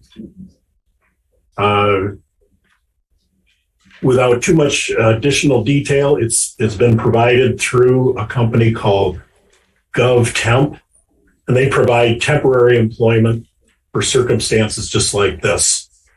I spoke very briefly with them about whether they have services. They have an associated company called GovHR, which would be available for doing a nationwide search for a permanent replacement or a permanent finance director. I just inquired as to their services and what that would involve. They went back and provided me a proposal. And this morning they called me about 8 a.m. before giving me a proposal, and they asked me about the lawsuit.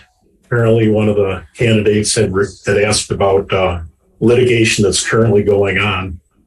So I just wanted to pass along that this is something that it is going to hamper us, and which is, I guess, one of the reasons why I'm looking right now at the interim option, because hopefully that'll give us a chance to resolve this lawsuit issue before we start doing a serious search for a permanent finance director.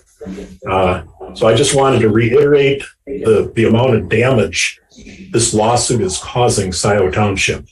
It's prolonging the whole process, and it's certainly, if it's not resolved before we start looking again in earnest, it's already caused us problems in terms of the number of candidates that we had to work with on the first round. It will happen again if we try to do a nationwide or even just a local search before this lawsuit is somehow resolved. So that's really all I want to say about the finance director search. Is the lawsuit is causing us problems, and until it's resolved, it will continue to cause us problems, and we will have a very poor turnout of acceptable candidates to review. Jim, I had a question. Sure. Which lawsuit are you referring to? Oh, I'm sorry. This is the lawsuit of Flint-Offord versus the Board of Trustees. The rest of the Board of Trustees. It's actually the whole board. Jim, I have a question. Yes. Just because, yeah. One, you said that you'd gotten a proposal from a consulting firm that you were going to forward me. If you would, that Amy connected you to.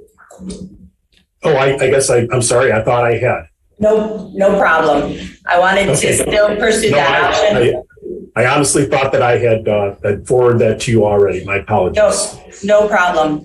And I also wanted to ask where we're at with Amy Sell, who's still under contract to recruit our finance director. She, given us a few candidates. We were down to one. That didn't work out. She had suggested that our problems, deficits here, that we should get a financial services firm, very similar to what the board had been presented in December, January, and February, but rejected. So I'm wondering, since you said that she gave that other firm, where are we at on that? Because I think that we need to pursue these things concurrently. Right. Yes. We did receive a proposal from them. More or less, it's time and materials, depending on the level of staff person that they provide in the particular event. It ranged anywhere from, I think, $175 an hour up to $375 an hour. Right. But I'll certainly forward that to you if we were to use that, for instance, as as a temporary finance director, you can do the math. It would add up very, very quickly. Yeah, So that's why I'm looking at the option through GovTemp to see if we can get a little bit more and not put so much additional pressure on the Scio Township general fund budget. But I will provide that proposal to you. I apologize if I didn't get it to you. No, it's no problem at all. I just think we need to be pursuing both possibilities. Yes, no, I haven't certainly discounted that. I sort of was thinking of that as a last resort. If we absolutely need to spend several $100s an hour to do this, then that's the direction that I will propose. Would you also like to speak? The next item under reports is the Ad Hoc Appointments Committee. I don't know if you wanted to give a report on that or if that's sort of moot. I guess I don't know what you're referring to there. That's the officers. We met with you and approved the applicants to move forward to the board. Oh, okay. Yeah, that was a very short meeting. We did nothing more than I presented to the committee the timestamp showing that everybody applied in advance. We all agreed that everybody had adhered to the request of the board that a resume and cover letter was submitted timely, and that resolved that particular portion of it. Then Jessica did a review to make sure that everybody was a valid elector according to statute, and I believe that everybody was a registered voter. So that resolved, or I should say it solved the issue of whether or not they met the qualifications that was set forth by the board the meeting before. So that, and then we adjourned. So it was a very short meeting. We took care of business and we moved on. Jim, I have a question. Yes. So we've just talked about tabling the trustee interviews to our next meeting.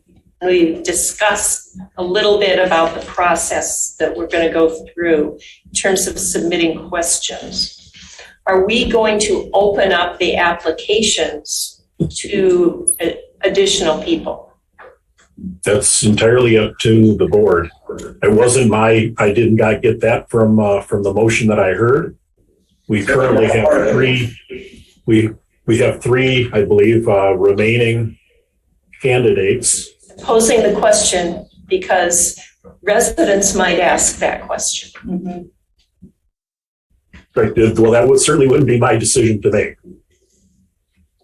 So we should discuss it as a board. If it's a question, I don't think it's a question. I think we've set, and with our motion at our prior meeting, we set what the standard was going to be that people had to meet to be a qualified applicant. We have three people still who are qualified based on that determination. I don't think it would be fair to them to reopen the process. I mean, if we fail to select any one of them, then I guess we could start over again. But to open it up and invite more people in at this point would be unfair to them. Which is, if we were going to open it up, now would be the time to do it, because by the next meeting, we'll be selecting one of the three, or we'll have the special election in May.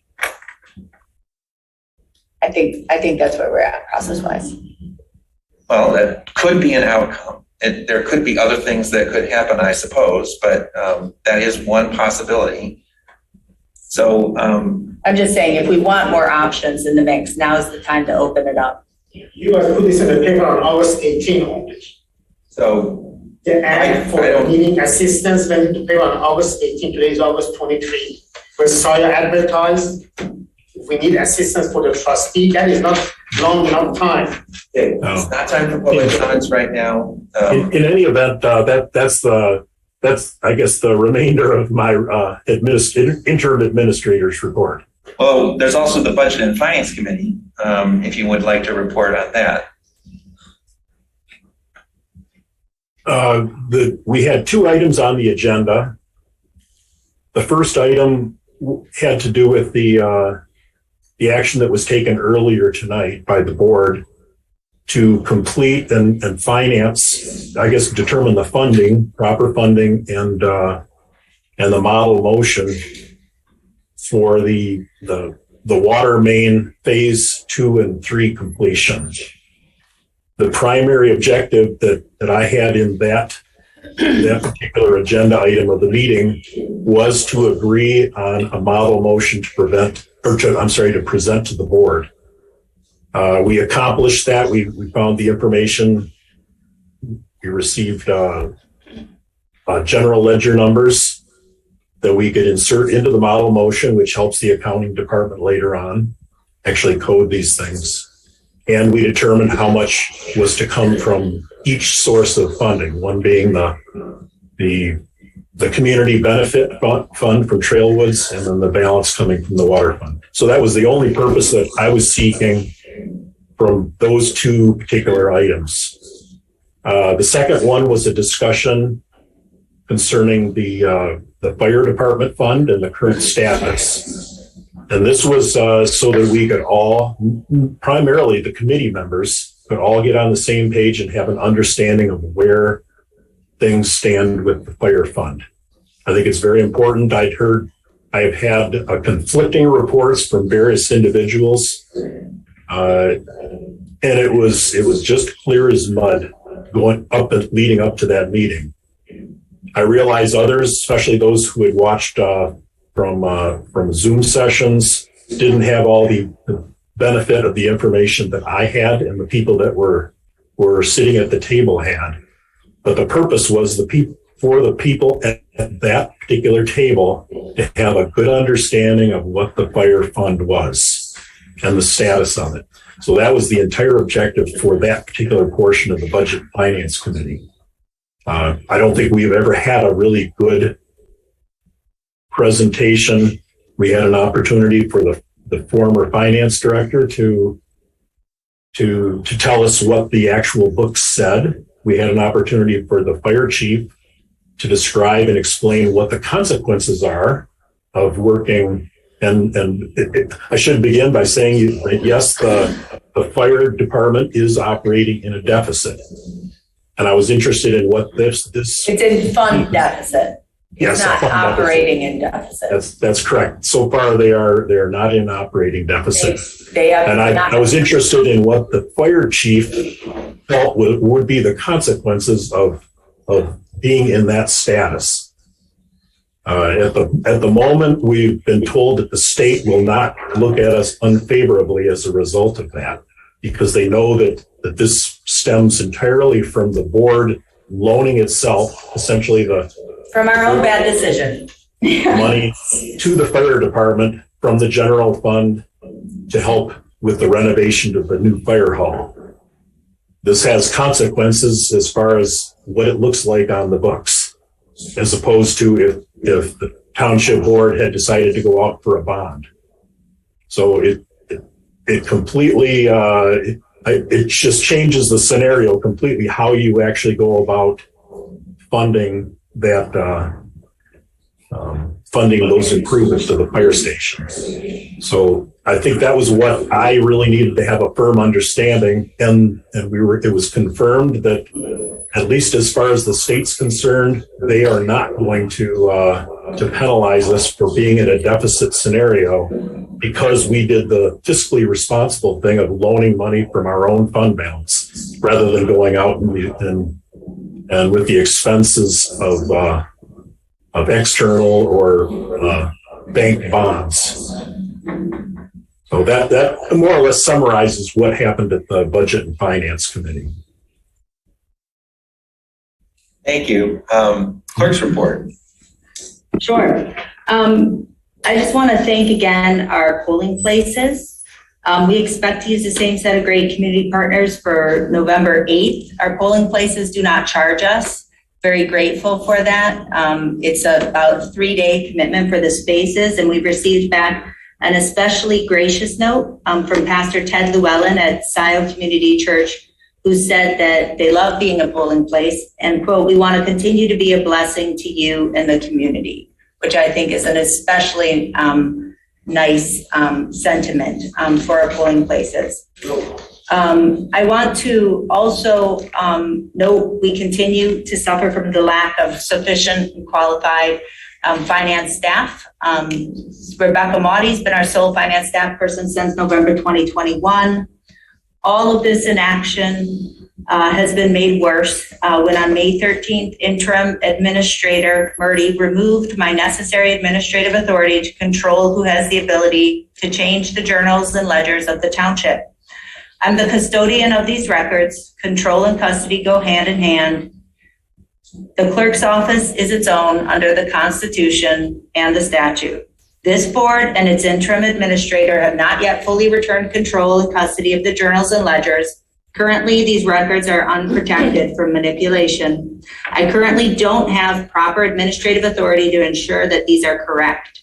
Access can be changed without my consent or knowledge. It's now been 102 days exactly since these public records were willfully carried away from my custody. I will again now here give proper demand to this board as a whole, interim administrator Murdy, Supervisor Hathaway, Treasurer Palmer, Trustee McLaughlin, Trustee Knoll, Trustee Jerome, and former Trustee Courteau. I demand that you deliver up to me these public records, the journal and ledgers of the township as defined by MCL 41.65 to my custody immediately. Thank you. Treasurer's report. Nothing different. Taxes are coming in hot and heavy. It's just nothing other than that going on in my department. Broadband task force. Parks advisory board. We'll be meeting soon, but has not met. There's been some individual meetings out on the Marshall Road Park, as well as the Van Curler, as we continue to make progress with regards to refinements and a cone reviewing those properties for what they need. Discussions with the utilities department, state. Planning commission. I don't know if Bob has stayed with us. Hi. He did a report. He did send out a written report, and so yeah, so it may be that it's not necessary. I actually attended the planning commission meeting on Monday, and it was a wonderful, very informative presentation by the county's housing person, Teresa Gelati, and then a very, I thought, thoughtful discussion by the planning commission about possible changes to the PUD ordinance. So I was thinking to myself, I wish I was in the position of the new planning commissioner, having that be my first planning commission meeting. It was really a very good introduction, a very sort of good way to sort of like get a picture of what all the different issues are, rather than just getting thrown into having to approve a site plan for, some new business or something like that. Not that that's not important, but it doesn't give you the same breadth of experience. So if anyone is interested in either of those two subjects, I recommend watching the recording of that meeting. In particular, that presentation, that was very important. Sustainability task force, we don't really have someone to report on that. Transportation Alternative Planning Committee. Yes, the TAP met on the 10th earlier this month. One of the issues discussed was about Trailwood, how the developer is paying for a portion of the trail near Stabler and Park Road, which will allow for connections to existing and future trails. And there's improvement on two bridges that are on Stabler and Park that have been approved by Eagle. And that should be completed in 2023. And the roadway millage may subsidize part of the project's costs. It's considered a strong candidate for potentially getting some of the funds from that account. We also had the developer from the Crossroads development join the meeting, which was very informative and helpful. I believe his name is Dan Kettler. And he gave an overview about the 212 unit PUD development that's on 10.4 acres at the intersection of Liberty and Wagner. He was very eager to cooperate in creating paths that may connect with the Saginaw Woods path, and also potentially with another path that would lead, allow for their residents to get into Ann Arbor easily. And he indicated that there was 4 criteria that he was working under, which was that there was an obligation for a contribution to the fire department, that they needed to incorporate sustainability in their designs. They wanted to make certain, Planning Commission wanted to make certain there was a walking friendly design and it had an adequate amount of landscaping. So he was very eager to collaborate. I think that sounds like a very fruitful relationship. TAP is currently reviewing the Pathways evaluation tool and is going to do a report at the next meeting. Chris Nordstrom recommends that it be updated annually. He also noted that there were 170 responses received about the PROS plan, and the first draft is going to be available in early September. With regard to the Z Road pathway, which I got, it's gone down to 1 lane at certain points, which has really caused some delays there, but certainly a great deal of progress is being made. The boardwalk is done. The base is being laid for the next 2,000 feet of the pathway, and the final layer will be laid in the fall. The next segment is being planned, and as we reported earlier, the state has committed $900,000 for phase 5 of the pathway project. Design work continues on the Scio Ridge Road Uplands Drive. And in the southwest quadrant, the state of Michigan has committed $800,000 for the Park Road project. As Donald Lisinski's letter indicated, it will be used to improve road conditions while simultaneously connecting residents with various neighborhoods along Park Road. And the project will also include a pedestrian pathway. Work on the B2B segment from Z to Delhi will begin, well, apparently it's going to begin this month. The segment will be completed in the summer of 23. And OHM is currently working on a proposal for a walking trail to connect the Dexter Metro or Huron Metro Park to the south entrance of the Van Curler Preserve. That's going to require people to park at the Metro Park and walk across the Huron River Drive. So obviously some safety considerations have to be taken into account. But they're currently working on that proposal. And finally, an ad hoc committee, including 2 members of the road committee and TAP, are preparing a document to encourage the board to approve a 10-year renewal of the 2013 to 2023 Connector Road SAD. And that's all I have. Well, that's quite a good report there. Thank you. Yes, just a quick question. Sure. Great report. Thank you, Patrick. Question, the pathways evaluation tool, is that something where the pathways are being rated, or is it just the tool to rate? No, I think it's determining where the pathway, where would be the ideal positioning of paths.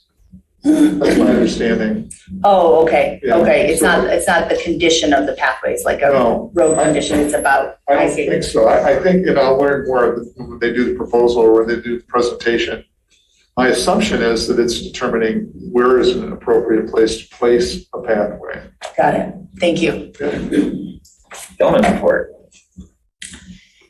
Yes. Today, the water tower demolition occurred. I know Jessica watched part of it. Sage was scared, but I wasn't. Okay. There was a photographer from MLive there supposedly, and they recorded it. So I'm sure we're going to see pictures of it. We're going to do an article on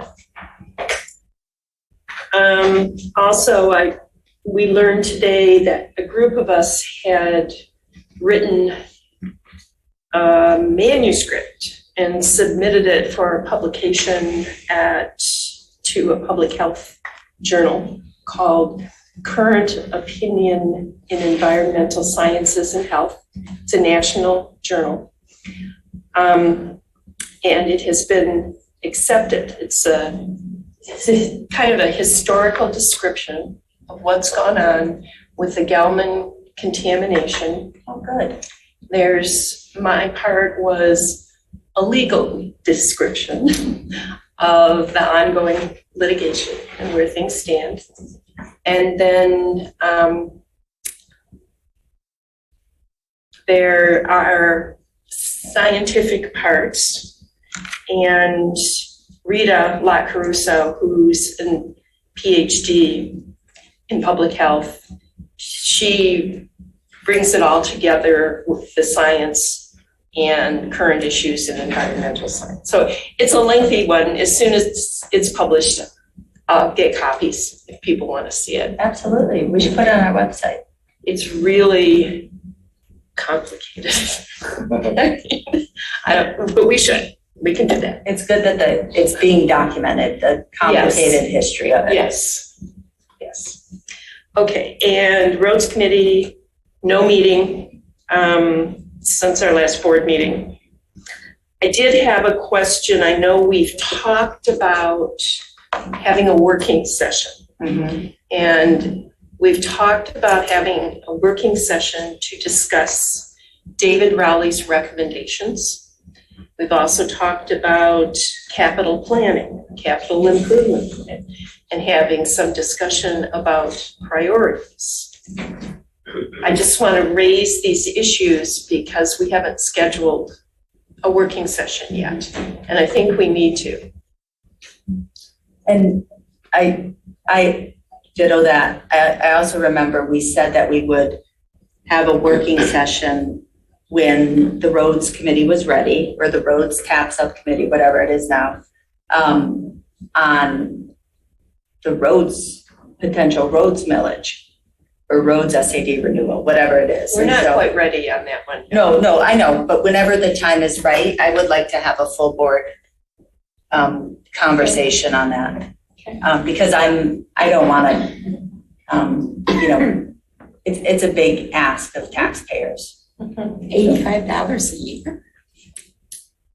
Okay. Have you finished your report on the roads advisory committee? Okay.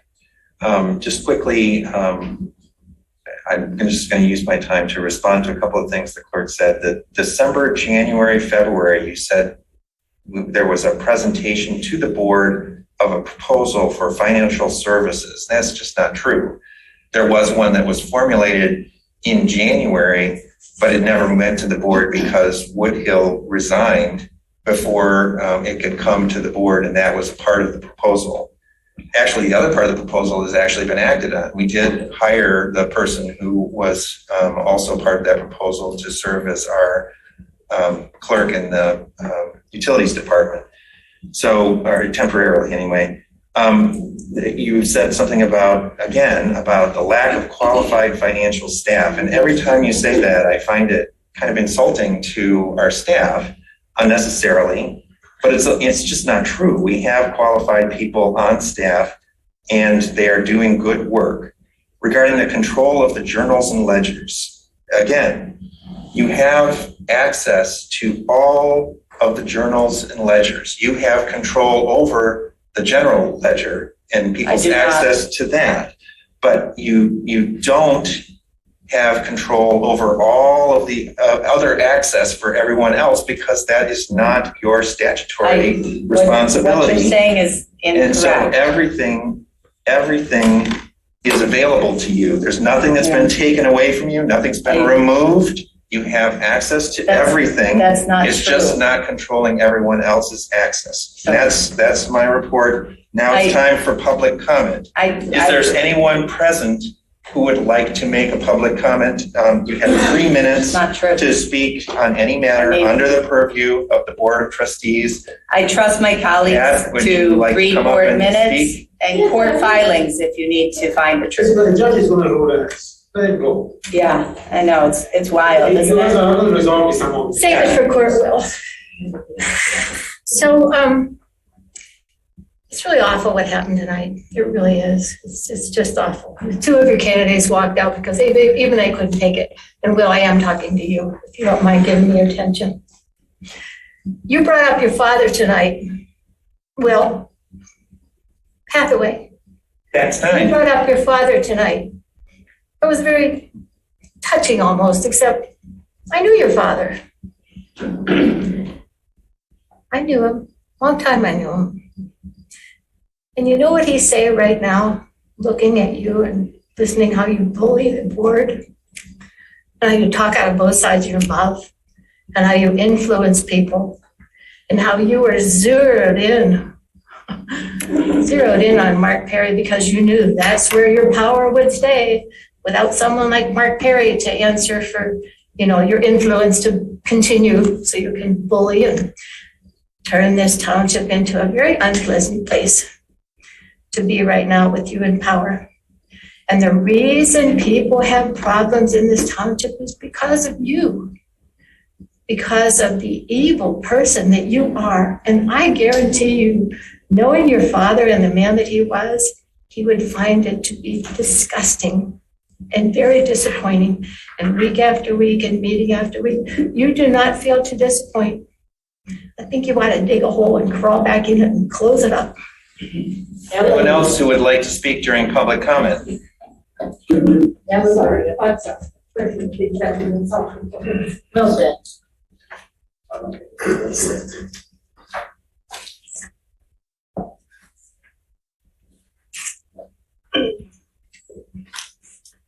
Kathleen again. I want to share with the board a conversation I had with Jim Murdy. This conversation was immediately after the Budget and Finance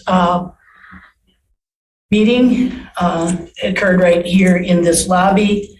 I asked Mr. Murdy why he thought he could determine all the recruiting efforts for the finance director. And he said that he took direction from Mr. Hathaway on that. Because I asked him point blank, he said, well, I have direction. And I said, who gave you direction? And he said, Mr. Hathaway gave him direction on what recruiting efforts he should invoke or pursue. And I made clear to him that as an interim administrator, he reports to the entire board. And that he should be consulting with the board on these decisions. And he replied that it was inefficient to take every little thing to the board that needs decisions.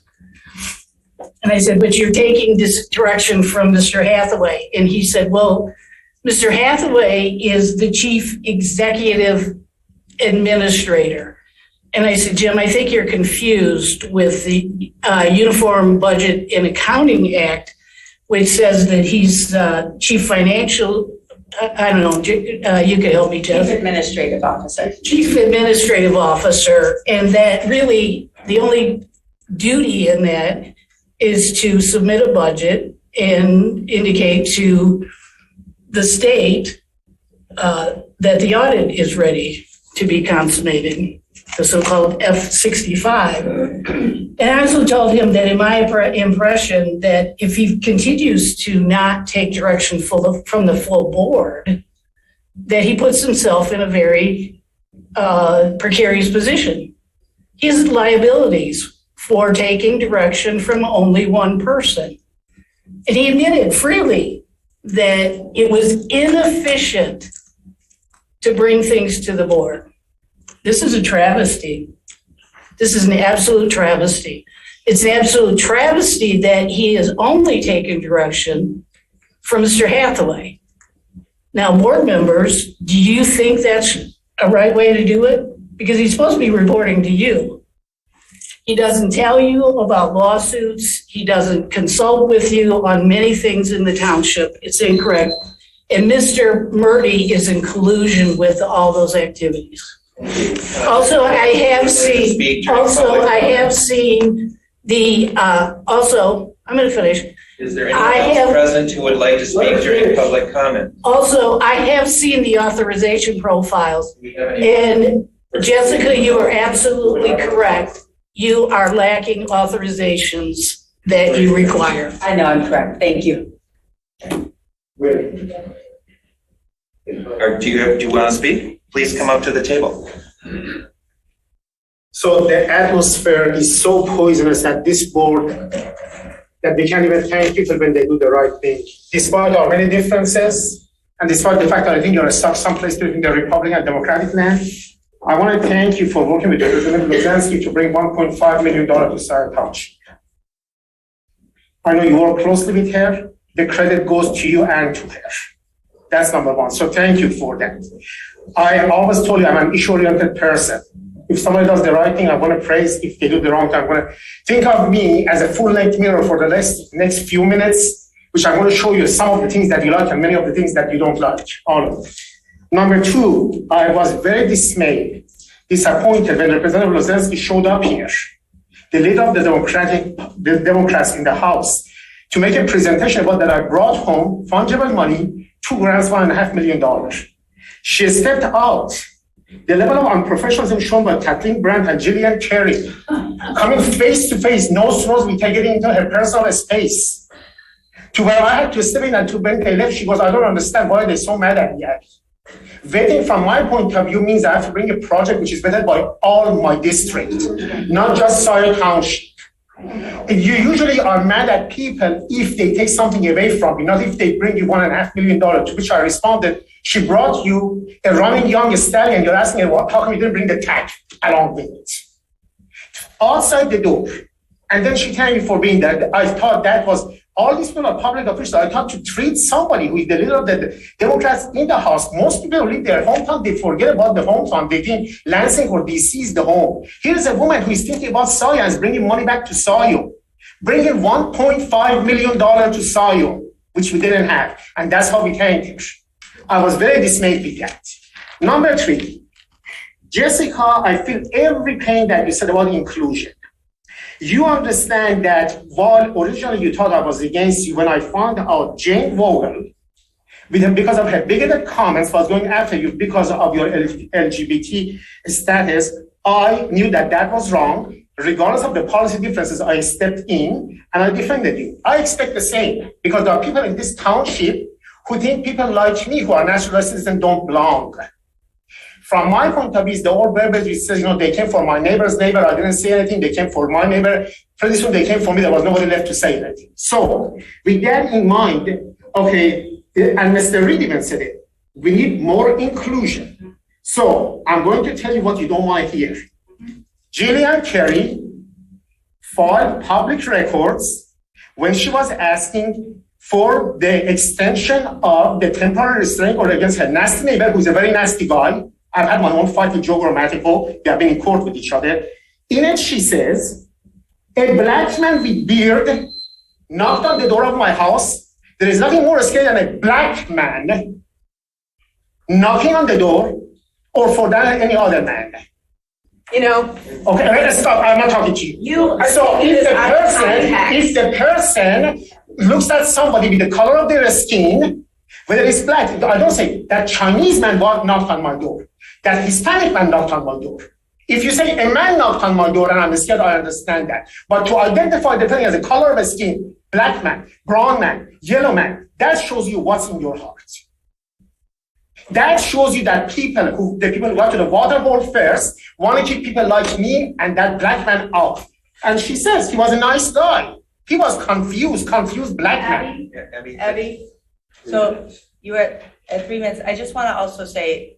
I'm the public record. This is for this is the court record. Understood. I want to please ask what you're saying is important, and you need to keep the comments to the board. I am committed to the board. Jillian showed up talking to me. I didn't talk to her. I understand, and I just want to remind people that when you're talking about other residents, It's not quite the same as when you're talking to the board. So I hear you and I wanna. I'm not understand that distinction. I'm here as a new public official who is going to be holding sway over the life of people like me, files a motion to extend personal protection order against the neighbor. In it, she says, the scariest thing, the definition of harassment is when the person sends a black man to knock on the door of my house. Didn't say a man, a black man or any other man. Why identify the man with the color of his skin? Okay, Abby, thank you. I think you made your point. And the last point, you guys put this in the paper when you said don't open to on the 18th. It's when Scio advertises for her. Today is the 23rd. So you haven't given enough time for people. Abby, it's time to yield the floor to somebody else. Yep, no problem. Thank you for your time. Okay, thank you. Is there anyone else present in the hall who would like to speak during public comment? Personal protection. You're a black man. Please, Black man. please. All right, let's go to the people who are participating You're a remotely. black man. That's what was wrong. Ma'am, I will say so. oh, I'm sorry. Please go ahead. Okay, accepted. He's a man regardless of his color. I just want to say, you guys are confused as to which candidate you want or don't want. You want more information, but yet you didn't want to have any discussion previously. You know, to me, it's confusing listening to what you're saying. It's not logical in a lot of ways. And my sense is the fairest and most democratic way is to have it voted by the people in the township. It takes that burden off you in a way and allows the people to express themselves. I think that's the most logical way to do it and to bring some cohesion together. And you're so concerned about cohesion, when in fact, what you're doing is you're splitting us apart even more. You're creating more polarity and animosity. There is so much in the community right now. That's why you lost. That's why you lost. It's not that you're a bad person or whatever, but you've been aligned with him. And people are annoyed and they're angry. You shouldn't take it personally. And the point is, you want people together. Why don't you reach out and come halfway with the people in the community and show that you care? People look at you and see your actions and they don't see that you care.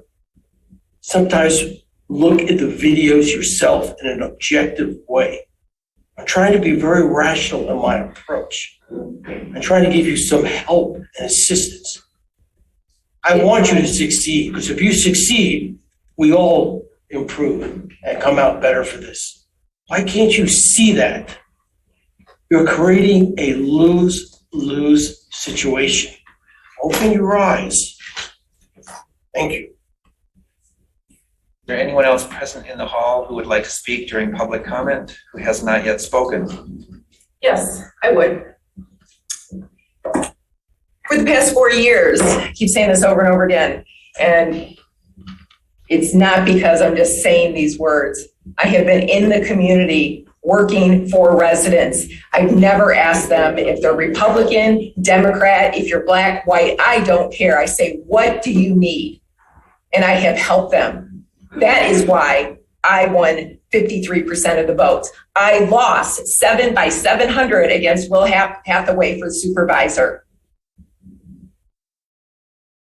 I have the action to back up everything I have said, everything I have done, and everything has been for the best of this community.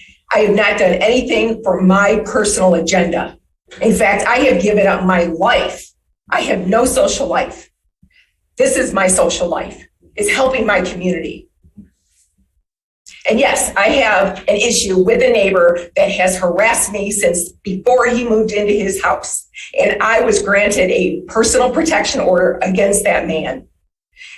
The judge does not give out personal protection orders very lightly. And the harassment continues.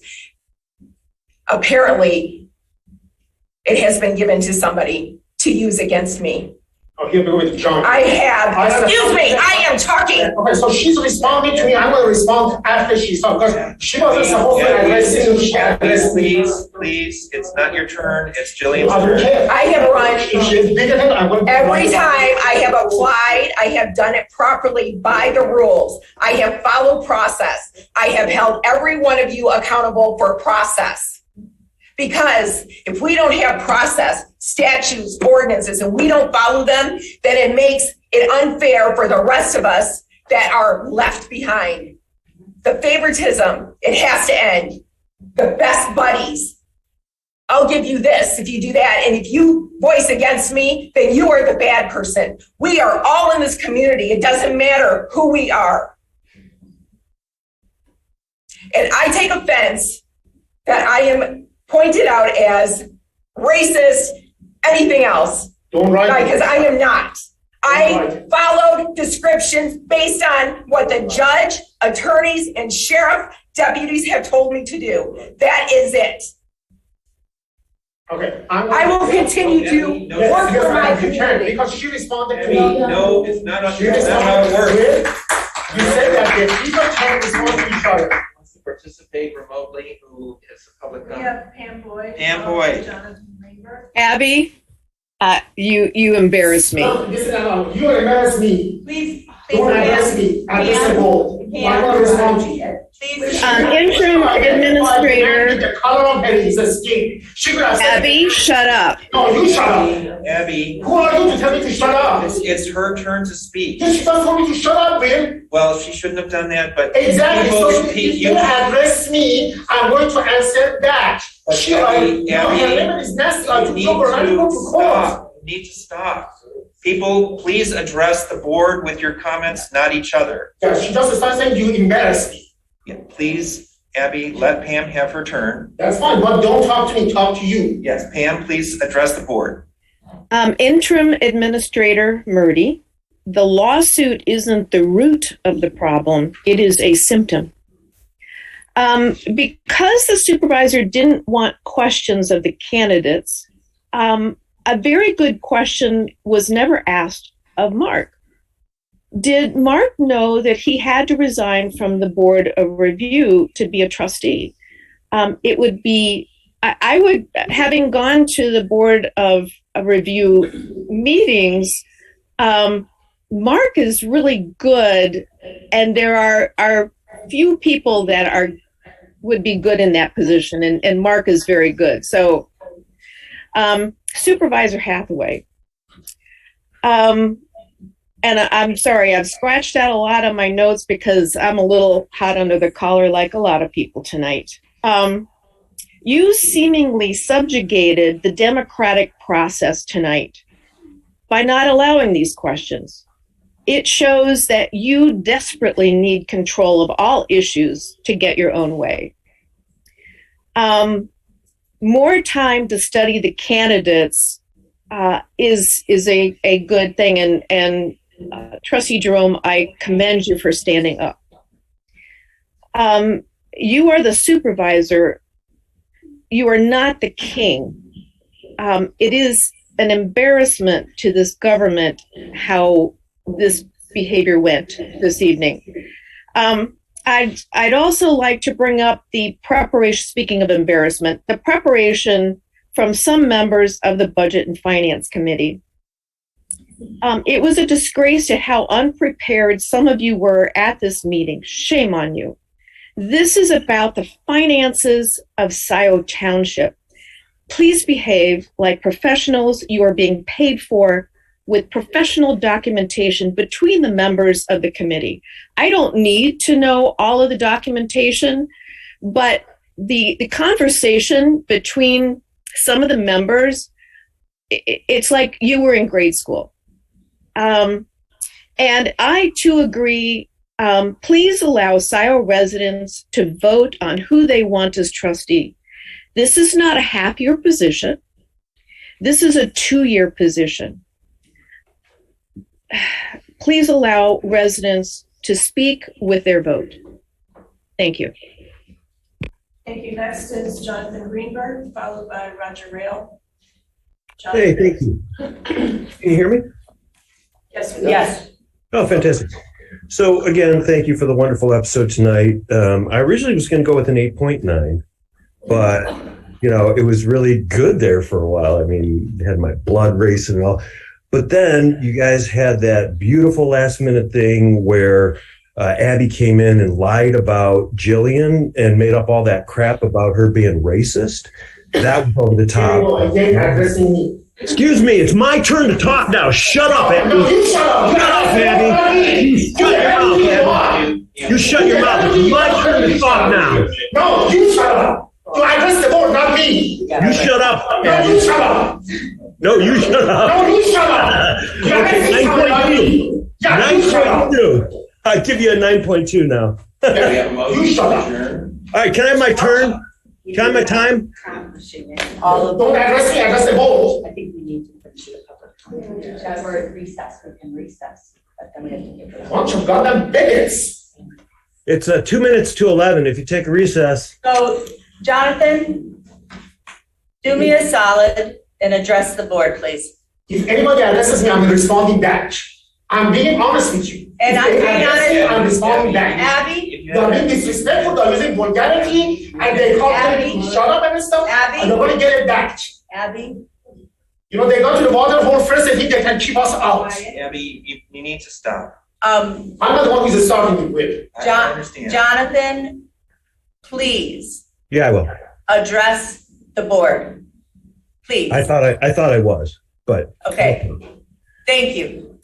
further, this meeting was over the top bad and just continues to highlight the dysfunction that's here in this room, clearly led by the bullying and controlling sociopathy of our supervisor. At what point, Will, do you hear all these people telling you that you're the problem and you actually go, I'm going to go take a self-introspective moment and consider maybe all these people telling me I'm wrong so energetically and emotionally that maybe I should think about that for a few minutes and not immediately jump over the person talking to you and bully them into quiet or submission. Thank you. Have a great night, everybody. Thank you, Jonathan. Who's next? Thank you. Next is Roger Rail, followed by Paula G. Roger, you can go ahead. Yeah, it's Roger Rail again. Wow. I just wanted to give the board and the viewers a preview of what you might see at the card meeting in September. Is there a way for me to share my screen to show waterfall? Water tower coming down? We're not sharing screens. You have 3 minutes to speak, Roger. He can share his screen in the 3 minutes. It's Dictator. It's a 30-second view of the water tower coming down. If the board would like to see that. yes. Dictator. Will, the dictator. Please. You've had your public comment. You've had your public Will, the comment. horrible. Have to make it horrible. Okay, Roger.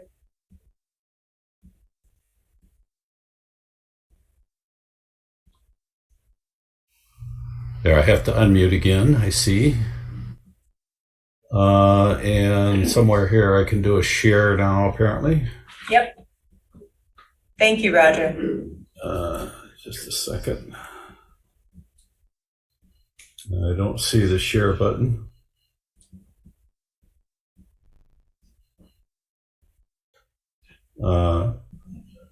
When it says start my video, what does that mean? Don't I have to select a window to show it in? You share screen, and it should give you options to choose a window for an application. Oh, here's, okay, I maximized it, so let me do this. Let me share the screen. Okay.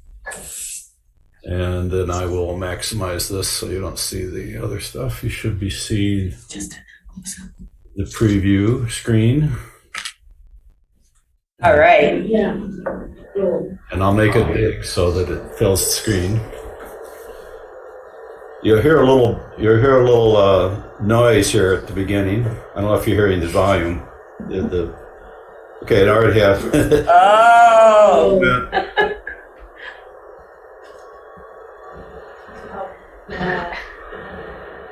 I don't know if you heard the crash after that, but How'd they do it? Cut it out. Yeah. Cool. Thank you. anyway, I don't want that to be a meme for Scio Township. Thank you, Roger. That's all I have to say. Thanks. Is it MG? Paula G. Paula G, followed by sorry, Harvey Paula G. Summers. Polly, go ahead.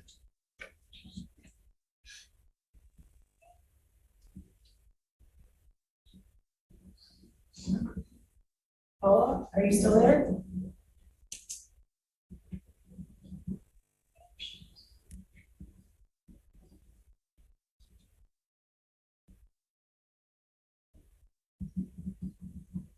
Paula, how about we have Harvey go and we'll come back. Are you there? Hello. Okay. You're gone again. You're coming in and out, Paula. Hello. Hello. Can you hear me? Sort of. Yes, Paula. Okay, I think this should really go to the voters. And then it will cause a lot less dissension. We'll get the people's voice of who should be in there. We've already had now 2 appointments. And I want everyone to go back and watch, I think, one of the first RAC meetings of that occurred. And when Mr. Rowley was here, he gave a little speech about what the members, how they should discuss situations amongst themselves. And it was, I think, to do with Lou Kidder and what happened down in Delhi. And I think with some of the FOI emails that I looked at, I feel that Linda Smith is a conflict of interest as the person heading the Roads Commission. And we can discuss that further with the Roads Commission. But I think it's inappropriate for you to go around and campaign, Mr. Hathaway, for your vote for whoever's going to be. It should be the people. Thank you. Thank you. Next is Harvey Summers, followed by Mary Peters. Harvey, go ahead.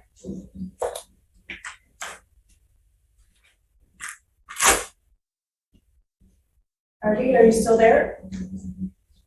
I don't have it on mute. Hi, Harvey. You can hear me now? Yes.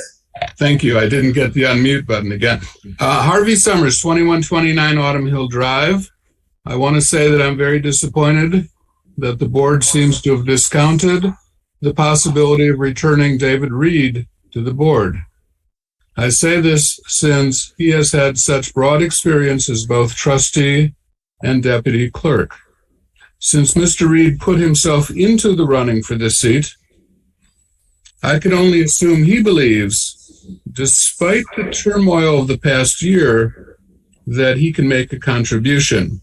And I believe his contribution will be trusted and welcomed by many Scio residents. Thank you.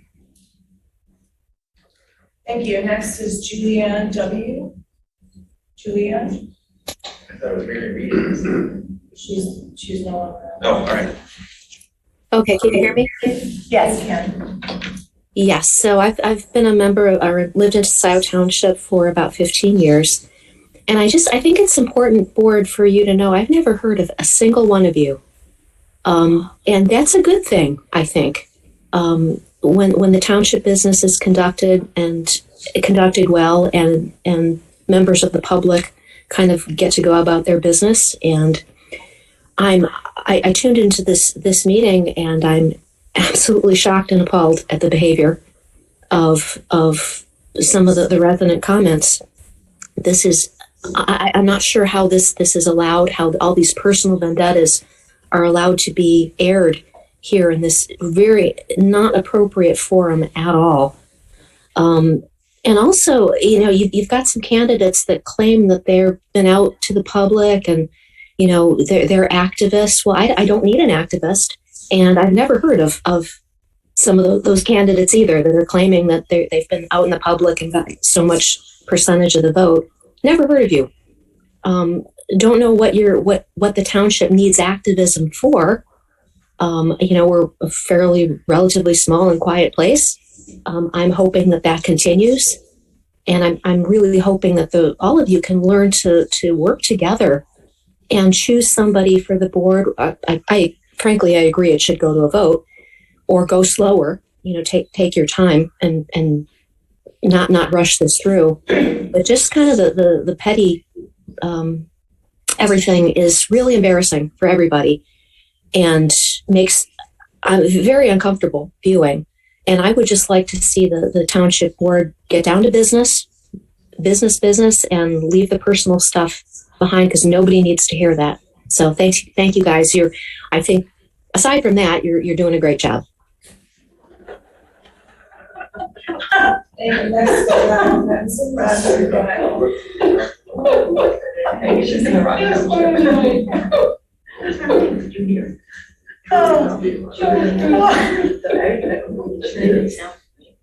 Rob going to speak? Rob, are you still there? Thank you. Rob Pattinson, Scio Township.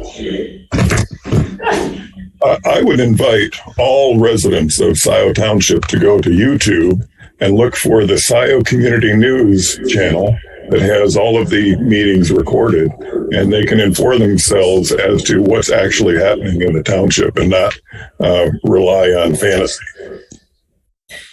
The township is up with $67,000 paid to Foster Swift this year, not including the $1,100 for tonight's meeting's cost to residents.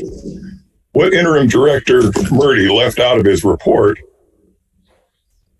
was that the township has damaged the fire department and its ability to do its job of hiring and acquiring equipment to protect residents. The township has saddled the fire department with a $1.5 million debt by its mishandling of the funding of the building renovation. I find it interesting that he highlighted that he wouldn't be penalized by the state, this is Murdy, yet said nothing about the fact his committee did nothing to help the fire department resolve the issue. The fire chief walked into the meeting with trouble and walked out with the same troubles, none of them being addressed or solved.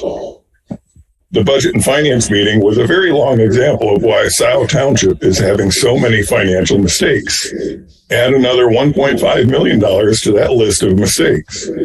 Ironically, the former finance director helped make this current mistake. The current deputy treasurer supervisor offered no advice at the board Budget and Finance meeting to solve the problems she helped create. The meeting showed just how deep the damage done by blocking the hiring of the finance director for a year and a half is gone. I predicted it is going to cost us millions in the end. The supervisor has once again proven his inability to lead this township. The proposal of appointing his choice to the board of trustees shows he really doesn't understand how to lead and build a team. The supervisor says he has a problem supporting David Reed. Fear of hearing a dissenting point of view is another measure of an overwhelmed supervisor.